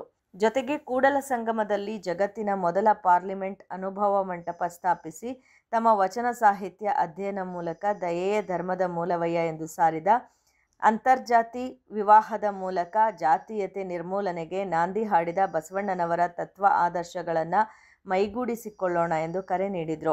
ಶಿವ ಜಲ ವಿದ್ಯುತ್ ಯೋಜನೆಯ ಕಾರ್ಯನಿರ್ವಾಹಕ ಅಭಿಯಂತರರಾದ ಅನಿತಾ ಅವರು ಬಸವಣ್ಣನವರ ತತ್ವ ಆದರ್ಶಗಳು ಎಲ್ಲ ಕಾಲಕ್ಕೂ ಅನುಕರಣೀಯವಾಗಿದ್ದು, ಮುಖ್ಯವಾಗಿ ಅನ್ನದಾಸೋಹಕ್ಕೆ ಹೊಸ ರೂಪ ನೀಡಿದ ಬಸವಣ್ಣನವರ ಆಶಯದಂತೆ ಆಹಾರವನ್ನು ವ್ಯರ್ಥವಾಗದಂತೆ ಪ್ರತಿಯೊಬ್ಬರು ಎಚ್ಚರ ವಹಿಸುವಂತೆ ಸಲಹೆ ನೀಡಿದರು. ಕಾಮಗಾರಿ ವಿಭಾಗದ ಕಾರ್ಯಪಾಲಕ ಅಭಿಯಂತರರಾದ ಟಿಎನ್ ರಮೇಶ್, ಶಿಂಷಾ ಜಲವಿದ್ಯುತ್ ಕೇಂದ್ರದ ಕಾರ್ಯಪಾಲಕ ಅಭಿಯಂತರರಾದ ಗೀತಾಬಾಯಿ, ಕೆಪಿಸಿ ಎಂಪ್ಲಾಯೀಸ್ ಯೂನಿಯನ್ನ ಕೇಂದ್ರ ನಿರ್ದೇಶಕರಾದ ವೀರಭದ್ರ ಶೆಟ್ಟಿ, ರಾಘವೇಂದ್ರ, ಕೆಪಿಸಿ SC/ST ನೌಕರರ ಸಂಘದ ಎಂ ಪ್ರತಿಮಾ, ಲೆಕ್ಕಾಧಿಕಾರಿ ವೀರೇಂದ್ರಗೌಡ ಮತ್ತಿತರರು ಕಾರ್ಯಕ್ರಮದಲ್ಲಿ ಹಾಜರಿದ್ದರು. ಒಳ ಮೀಸಲಾತಿಗಾಗಿ ಮೇ 5ರಿಂದ ಜಾತಿ ಗಣತಿ ಆರಂಭವಾಗಿದ್ದು, ಕೆಲವು ಗಣತಿದಾರರು ಸರಿಯಾದ ಮಾಹಿತಿ ಸಂಗ್ರಹಿಸದೆ ತಮ್ಮ ಇಚ್ಛೆಯಂತೆ ಗಣತಿ ಮಾಡುತ್ತಿದ್ದಾರೆ ಅಂತ ಕರ್ನಾಟಕ ಪರಿಶಿಷ್ಟ ಜಾತಿ ಕೊರಚ ಕುರುವನ್ ವೈಜ್ಞಾನಿಕ ಒಳ ಮೀಸಲಾತಿ ಅನುಷ್ಠಾನ ಹೋರಾಟ ಸಮಿತಿಯ ರಾಜ್ಯ ಸಂಯೋಜಕರಾದ ಕಿರಣ್ ಕುಮಾರ್ ಆರೋಪಿಸಿದರು. ಸುದ್ದಿಗಾರರೊಂದಿಗೆ ಮಾತನಾಡಿದ ಒಳ ಮೀಸಲಾತಿ ಅನುಷ್ಠಾನ ಹೋರಾಟ ಸಮಿತಿಯ ರಾಜ್ಯ ಸಂಯೋಜಕ ಕಿರಣ್ ಕುಮಾರ್ ಅವರು, ಗಣತಿಯಲ್ಲಿ ಉದ್ದೇಶಪೂರ್ವಕವಾಗಿ ಎಲ್ಲ ಜಾತಿಗಳನ್ನು ಆದಿ ಕರ್ನಾಟಕ, ಆದಿ ದ್ರಾವಿಡ, ಆದಿ ಆಂಧ್ರ ಎಂದು ತಪ್ಪಾಗಿ ನಮೂದಿಸಿ ಜಾತಿಗಳ ಮಾಹಿತಿಯನ್ನು ಸರಿಯಾಗಿ ಸಂಗ್ರಹ ಮಾಡುತ್ತಿಲ್ಲ ಅಂತ ದೂರಿದರು. ಇದಕ್ಕೆ ಸಂಬಂಧಪಟ್ಟ ಇಲಾಖೆ ಅಧಿಕಾರಿಗಳು, ಆಯೋಗದ ಮುಖ್ಯಸ್ಥರು ಕಂಟ್ರೋಲ್ ರೂಮ್ ಗಮನಕ್ಕೆ ತಂದರೂ ಸರಿಪಡಿಸಲು ಮುಂದಾಗಿಲ್ಲ. ಕೂಡಲೇ ಸರಿಯಾದ ತರಬೇತಿ ಪಡೆಯದವರಿಗೆ ತರಬೇತಿ ನೀಡಿ ಕೆಲವು ಗಣತಿದಾರರಿಂದ ಆಗುತ್ತಿರುವ ಲೋಪಗಳನ್ನು ಸರಿಪಡಿಸಬೇಕು, ಗಣತಿಯ ಸಮಯದ ಅವಧಿಯನ್ನು ವಿಸ್ತರಣೆ ಮಾಡಬೇಕು ಅಂತ ಒತ್ತಾಯಿಸಿದರು. ಈ ಸಮಸ್ಯೆ ಬಗೆಹರಿಸಲು ಸರ್ಕಾರ, ಆಯೋಗ ಅಥವಾ ಸಂಬಂಧಿತ ಇಲಾಖೆಗಳ ಅಧಿಕಾರಿಗಳು ಮುಂದಾಗದಿದ್ದರೆ ನ್ಯಾಯಾಲಯದ ಮೊರೆ ಹೋಗಲಾಗುವುದು ಅಂತ ಎಚ್ಚರಿಸಿದರು. ಒಬ್ಬ ಟೀಚರ್ಸ್ಗಳಿಗೆ ಪ್ರಜ್ಞೆ ಇದೆ, ಅವರು ಸಮಾಜವನ್ನು ತಿದ್ದುವಂಥ ಒಂದು ಹುದ್ದೆಯಲ್ಲಿದ್ದಾರೆ ಅನ್ನೋ ಕಾರಣಕ್ಕಾಗಿ ಸರ್ಕಾರ ಅವರು ಪ್ರಜ್ಞಾವಂತರು ಅಂತೇಳಿ ಸಮೀಕ್ಷೆ ಕೊಟ್ಟರೆ, ಪ್ರತಿ ಒಂದು ಮನೆಗಳಲ್ಲೂ ಜಾತಿ ಕಾಲಂ ಬಂದಾಗ ಕೋಡ್ ನಂಬರ್ ಕ್ರಿಯೇಟ್ ಮಾಡಿದ್ದಾರೆ. 101 ಸಮುದಾಯಗಳಿಗೆ ಯಾವ ಜಾತಿ ಹೇಳ್ತಾರೆ ಅದನ್ನು ಅವರು ಅದರಲ್ಲಿ ಪರ್ಟಿಕ್ಯುಲರಾಗಿ ಕೋಡ್ ನಂಬರ್ ಸೇರಿಸಿ ಬರ್ಕೋಬೇಕು. ಜಾತಿ ಅಂತ ಬಂದಾಗ ಇವರು 3 ಜಾತಿಗಳನ್ನ ಸಮೀಕ್ಷೆ ಮಾಡೋಕ್ಕೆ ಬಂದಿರೋದು ನಾವು. ಒಂದು ಆದಿ ಕರ್ನಾಟಕ, ಒಂದು ಆದಿ ಆಂಧ್ರ ಮತ್ತು ಇನ್ನೊಂದು ಆದಿ ದ್ರಾವಿಡ. ಉಪಜಾತಿ ಅಂತ ಕೇಳಿದಾಗ ನೀವು ಬೇರೆ ಜಾತಿಗಳನ್ನ ಹೇಳಬೇಕು ಅಂತೇಳಿ ಟೀಚರ್ಸ್ಗಳೇ ಯಾರು ಮಾಹಿತಿದಾರರಿದ್ದಾರೆ ಅವರಿಗೆ ದಿಕ್ಕು ತಪ್ಪಿಸ್ತಾ ಇದ್ದಾರೆ. ಇದಕ್ಕೆ ಉದಾಹರಣೆ ನಾನು ನಿಮಗೆ ಲಾಸ್ಟ್ ಪೇಜಲ್ಲಿ ಕೊಟ್ಟಿದ್ದೀನಿ. ಜಾತಿ ಕಾಲಮಲ್ಲಿ ಆದಿ ಕರ್ನಾಟಕ ಅಂತೇಳಿ 3 ಸಮುದಾಯಗಳ ಉಪಜಾತಿಯನ್ನು ಮೆನ್ಷನ್ ಮಾಡಲಿಕ್ಕೆ ಸರ್ಕಾರ ಸ್ಪಷ್ಟವಾಗಿ ಡೈರೆಕ್ಷನ್ ಕೊಟ್ಟಿದೆ. ಆ 3 ಜಾತಿನ ಹೊರತುಪಡಿಸಿ ಉಳಿದ ಯಾವುದೇ ಜಾತಿಗಳು ಬಂದ್ರೂ ನೇರವಾಗಿ ಆ ಜಾತಿ ಹೆಸರನ್ನೇ ಫಸ್ಟ್ ಕಾಲಮಲ್ಲಿ ತಗೋಬೇಕು ಅಂತೇಳಿ ಸ್ಪಷ್ಟವಾಗಿ ಡೈರೆಕ್ಷನ್ ಕೊಟ್ಟಿದ್ದಾರೆ. ನಾವುಗಳು ಕಂಪ್ಲೇಂಟ್ ಮಾಡಿದ್ಮೇಲೆ ಕೂಡ ವಿಡಿಯೋ ಕಾನ್ಫರೆನ್ಸ್ ಮಾಡಿದ್ದಾರೆ. ಇಷ್ಟೆಲ್ಲವನ್ನು ಮಾಡಿದ್ರು ಕೂಡ ಉದ್ದೇಶಪೂರ್ವಕವಾಗಿ ಕೆಲವು ಗಣತಿದಾರರು, ನಾನು ಎಲ್ಲ ಗಣತಿದಾರರ ಬಗ್ಗೆ ನಾನು ಬ್ಲೇಮ್ ಮಾಡ್ತಾ ಇಲ್ಲ, ಕೆಲವು ಗಣತಿದಾರರು ಸ್ಪೆಸಿಫಿಕ್ಕಾಗಿ ಆದಿ ಕರ್ನಾಟಕ ಅನ್ನುವಂಥ ಜಾತಿ ಅಂತ ತಗೋತಾರೆ. ಉಪಜಾತಿಯಿಂದ ಬಂದಾಗ ಕೊರಮ, ಬೋವಿ ಅಥವಾ ಬೇರೆ ಸುಲೇಖಾತ, ಅಂದಿಜೋಗಿ ಈ ಥರ ತಗೋತಿದ್ದಾರೆ. ಗೋಷ್ಠಿಯಲ್ಲಿ KV ನಾಗರಾಜು, ರಾಮಶೆಟ್ಟಿ, ಗುರಪ್ಪ, ರಾಜೇಂದ್ರ ಉಪಸ್ಥಿತರಿದ್ದರು. ಥೈಲ್ಯಾಂಡ್ನ ಬ್ಯಾಂಕಾಕ್ನಲ್ಲಿ ಮೇ 18ರಂದು ನಡೆಯಲಿರುವ ಅಂತಾರಾಷ್ಟ್ರೀಯ ಮತ್ತು ಥಾಯ್ ಮಾರ್ಷಲ್ ಆರ್ಟ್ಸ್ ಗೇಮ್ಸ್ನಲ್ಲಿ ಮಂಡ್ಯದ 2 ವಿದ್ಯಾರ್ಥಿಗಳು ಭಾಗಿಯಾಗಿದ್ದಾರೆ ಅಂತ ವಶಕೈ ಮಾರ್ಷಲ್ ಆರ್ಟ್ಸ್ ಅಕಾಡೆಮಿಯ ಮುಖ್ಯ ಬೋಧಕರಾದ ಡಾಕ್ಟರ್ ಕೃಷ್ಣಮೂರ್ತಿ ತಿಳಿಸಿದರು. ಸುದ್ದಿಗಾರರೊಂದಿಗೆ ಮಾತನಾಡಿದ ಡಾಕ್ಟರ್ ಕೃಷ್ಣಮೂರ್ತಿ ಅವರು, ಈ ಪಂದ್ಯಾವಳಿಗೆ ಬೇರೆ ಬೇರೆ ದೇಶದಿಂದ ಅನೇಕ ಮಂದಿ ಭಾಗವಹಿಸಲಿದ್ದು, ರಾಜ್ಯದಿಂದ ಮಂಡ್ಯ, ಮೈಸೂರು ಜಿಲ್ಲೆಯಿಂದಲೂ ಕರಾಟೆಪಟುಗಳು ಭಾಗವಹಿಸಲಿದ್ದಾರೆ ಎಂದು ಹೇಳಿದರು. ಮಂಡ್ಯ ಜಿಲ್ಲೆಯಿಂದ ರಾಷ್ಟ್ರೀಯ ಕಿಕ್ ಬಾಕ್ಸ್ನಿಂದ 1 ಚಿನ್ನ, 1 ಬೆಳ್ಳಿ ಹಾಗೂ ಕಂಚು ಪಡೆದ, ಟೊರ್ನಾಡೋ ಕಿಕ್ಸ್ನಲ್ಲಿ ಕಿಕ್ ಮೂಲಕ ನೋಬಲ್ ವರ್ಲ್ಡ್ ರೆಕಾರ್ಡ್ ಪಡೆದ ಹಾಗೂ ಸಂಸ್ಥೆಯಲ್ಲಿ ತರಬೇತಿ ಪಡೆದು ತರಬೇತಿದಾರರಾಗಿ ಜವಾಬ್ದಾರಿ ನಿರ್ವಹಿಸುತ್ತಿರುವ 24 ವರ್ಷದ ಶಶಾಂಕ್ ಹಾಗೂ ರಾಷ್ಟ್ರೀಯ ಕರಾಟೆ ಸ್ಪರ್ಧೆಯಲ್ಲಿ ಚಿನ್ನದ ಪದಕ ಗಳಿಸಿರುವ ಸೈಡ್ ಸೆಟಪ್ ಮತ್ತು ಸೆಚ್ನಲ್ಲಿ ನೋಬಲ್ ವರ್ಲ್ಡ್ ರೆಕಾರ್ಡ್ ಪಡೆದ ಶ್ರೀ ಚೈತನ್ಯ ಶಾಲೆಯಲ್ಲಿ 3ನೇ ತರಗತಿಯಲ್ಲಿ ವ್ಯಾಸಂಗ ಮಾಡುತ್ತಿರುವ ಸೈಯದ್ ಸರ್ಫರಾಜ್ ಅಕ್ಬರ್ ಅವರು ಥಾಯ್ ಮಾರ್ಷಲ್ ಆರ್ಟ್ಸ್ಗೆ ಗೇಮ್ಸ್ನಲ್ಲಿ ಪ್ರತಿನಿಧಿಸಲಿದ್ದಾರೆ ಅಂತ ಹೇಳಿದರು. ಮೈಸೂರು ಮಂಡ್ಯ ಯಾಕೆ ಪಾರ್ಟಿಸಿಪೇಷನ್ ಮಾಡ್ತಾಯಿದೆ ಅಂತ ಹೇಳಿದ್ರೆ, ನಾವು ಸ್ಟೇಟ್ ಇವೆಂಟ್ ಮಾಡ್ತೀವಿ. ನಮ್ಮದು ಅಸೋಸಿಯೇಷನ್ ಆಫ್ ISK ಅಂತ KO ಅಂತ Indian association of kick boxing organisation. ಅದರ ಕೆಳಗಡೆ Karnataka state kick boxing organisation state wise process ಇಟ್ಟಾಗ ನ್ಯಾಷನಲಲ್ಲಿ ಯಾರು ವಿನ್ ಮಾಡಿರ್ತಾರೆ ಅವ್ರು ಮಾತ್ರ ಸೆಲೆಕ್ಷನ್ ಆಗಿರೋದು. ಅದು ಮೈಸೂರು ನಡೆದಾಗ ನ್ಯಾಷನಲ್ ವೈಸ್ ಇವೆಂಟ್ ನಡೆದಾಗ ಕೇರಳದಿಂದ ಸೆಲೆಕ್ಷನ್ ಆಗಿದ್ದಾರೆ, ಒರಿಸ್ಸಾಯಿಂದ ಸೆಲೆಕ್ಷನ್ ಆಗಿದ್ದಾರೆ ಮತ್ತು ಕರ್ನಾಟಕ. ಉಳಿದಂತೆ ಮೈಸೂರು ಜಿಲ್ಲೆಯ ಆರ್ ದೀಪಕ್, ಸಂತೋಷ್ ಕುಮಾರ್, ಕರಣ್ ಸ್ಪರ್ಧೆಯಲ್ಲಿ ಭಾಗವಹಿಸುತ್ತಿದ್ದಾರೆ ಅಂತ ಅವರು ತಿಳಿಸಿದರು. ಗೋಷ್ಠಿಯಲ್ಲಿ ಸಂಸ್ಥೆಯ ವ್ಯವಸ್ಥಾಪಕ ಬಸವರಾಜು, ಚಂದ್ರು, ಶಶಾಂಕ್, ಸೈಯದ್ ಸರ್ಫರಾಜ್ ಅಕ್ಬರ್ ಇದ್ದರು. ಕೇರ್ಪೇಟೆ ತಾಲೂಕಿನ ಶೀಳನೆರೆ ಹೋಬಳಿಯ ಆದನೂರು ಬಳಿ ಇರುವ ಜಾಕಿ ಗಾರ್ಮೆಂಟ್ಸ್ ಕಾರ್ಖಾನೆಗೆ ಕ್ಷೇತ್ರದ ಶಾಸಕರಾದ HT ಮಂಜು ಭೇಟಿ ನೀಡಿ ಮೂಲಭೂತ ಸೌಕರ್ಯಗಳ ಬಗ್ಗೆ ಮಾಹಿತಿಯನ್ನು ಪಡೆದುಕೊಂಡರು. ಕೇರ್ಪೇಟೆ ತಾಲೂಕಿನ ಶೀಳನೆರೆ ಹೋಬಳಿಯ ಆದನೂರು ಬಳಿ ಇರುವ ಜಾಕಿ ಗಾರ್ಮೆಂಟ್ಸ್ ಕಾರ್ಖಾನೆಗೆ ಶಾಸಕ HT ಮಂಜು ಭೇಟಿ ನೀಡಿ ಪರಿಶೀಲನೆ ನಡೆಸಿದರು. ಕಾರ್ಖಾನೆಯಲ್ಲಿ ಕೆಲಸ ನಿರ್ವಹಿಸುವ ಕಾರ್ಮಿಕರು ಮತ್ತು ನೌಕರರಿಗೆ ಒದಗಿಸುವ ಮೂಲಭೂತ ಸೌಕರ್ಯಗಳ ಬಗ್ಗೆ ಅಧಿಕಾರಿಗಳೊಂದಿಗೆ ಪರಿಶೀಲಿಸಿ ಮಾಹಿತಿ ಪಡೆದುಕೊಂಡರು. 2ನೇ ಘಟಕದಲ್ಲಿ ತಾಲೂಕಿನ ಮಹಿಳೆಯರಿಗೆ ಮೊದಲ ಪ್ರಾಮುಖ್ಯತೆ ನೀಡುವಂತೆ ಅಧಿಕಾರಿಗಳಿಗೆ ಶಾಸಕ ಮಂಜು ಸೂಚನೆ ನೀಡಿದರು. ಜೊತೆಗೆ ನೌಕರರಿಗೆ ಒದಗಿಸುವ ಸೌಕರ್ಯಗಳ ಬಗ್ಗೆ ಮತ್ತು ಕೆಲಸ ಮಾಡುವಾಗ ನಿಗಾವಹಿಸುವಂತೆಯೂ ಅವರು ಸೂಚನೆ ನೀಡಿದರು. ಈ ಸಂದರ್ಭದಲ್ಲಿ ಕಾರ್ಖಾನೆಯ ಆಡಳಿತ ಮಂಡಳಿ ಮತ್ತು ಇನ್ನಿತರರು ಹಾಜರಿದ್ದರು. ಕೊನೆಯಲ್ಲಿ ಮತ್ತೊಮ್ಮೆ ಹೆಡ್ಲೈನ್ಸ್. ಉಗ್ರಗಾಮಿಗಳನ್ನ ಬಗ್ಗು ಬಡಿದ ವೀರ ಯೋಧರ ಕೆಚ್ಚೆದೆ. ಬಾಬುರಾಯನ ಕೊಪ್ಪಲಿನಲ್ಲಿ ಹೆಣ್ಣು ಮಗುವಿಗೆ ಸಿಂಧೂರಿ ಹೆಸರು ನಾಮಕರಣ. ಆಪರೇಷನ್ ಸಿಂಧೂರ ಹೆಸರಿಗೆ ಅನ್ವರ್ಥ. ಉಪಮುಖ್ಯಮಂತ್ರಿ ಡಿಕೆ ಶಿವಕುಮಾರ್ ಹುಟ್ಟುಹಬ್ಬದ ಹಿನ್ನೆಲೆ ಮಂಡ್ಯದಲ್ಲಿ ಅಭಿಮಾನಿಗಳಿಂದ ವಿವಿಧ ಸೇವಾ ಕಾರ್ಯಕ್ರಮಗಳ ಆಯೋಜನೆ. ಡಿಕೆಶಿ ಶೀಘ್ರ ಮುಖ್ಯಮಂತ್ರಿಯಾಗಲಿ ಅಂತ ಪ್ರಾರ್ಥನೆ. ಪರಿಶಿಷ್ಟ ಜಾತಿ ಒಳ ಮೀಸಲಾತಿ ದತ್ತಾಂಶ ಸಂಗ್ರಹ ಸಮೀಕ್ಷೆ ಕೆಲಸ ಪ್ರಗತಿದಾಯಕ. ಬಿಎಂಟಿಸಿ ವ್ಯವಸ್ಥಾಪಕ ರಾಮಚಂದ್ರರವರಿಂದ ಪರಿಶೀಲನೆ. ಆಪರೇಷನ್ ಸಿಂಧೂರ ಸಕ್ಸಸ್. ಪಾಂಡವಪುರದಲ್ಲಿ ತ್ರಿರಂಗ ಯಾತ್ರೆ ಯಶಸ್ವಿ. ದೇಶಕ್ಕಾಗಿ ಹೋರಾಡಿದ ವೀರ ಯೋಧರ ಸ್ಮರಣೆ. ಕದಲಿಪುರ ಗ್ರಾಮದಲ್ಲಿ ಜಲಜೀವನ್ ಮಿಷನ್ ಕಾಮಗಾರಿ ಅಪೂರ್ಣ. ಗ್ರಾಮಸ್ಥರಿಗೆ ಕುಡಿಯುವ ನೀರಿಗೂ ಹಾಹಾಕಾರ. ಅವ್ಯವಸ್ಥೆ ವಿರುದ್ಧ ಗುತ್ತಿಗೆದಾರರು ಮತ್ತು ಗ್ರಾಮಸ್ಥರಿಂದ ಪ್ರತಿಭಟನೆ. ಇದಿಷ್ಟು ಇವತ್ತಿನ ಪ್ರಮುಖ ಸುದ್ದಿಗಳು. ಇದು ನಮ್ಮ ಸುವರ್ಣ ಟಿವಿ. ಬಾಂಧವ್ಯಗಳ ಬೆಸುಗೆ ನಮಸ್ಕಾರ.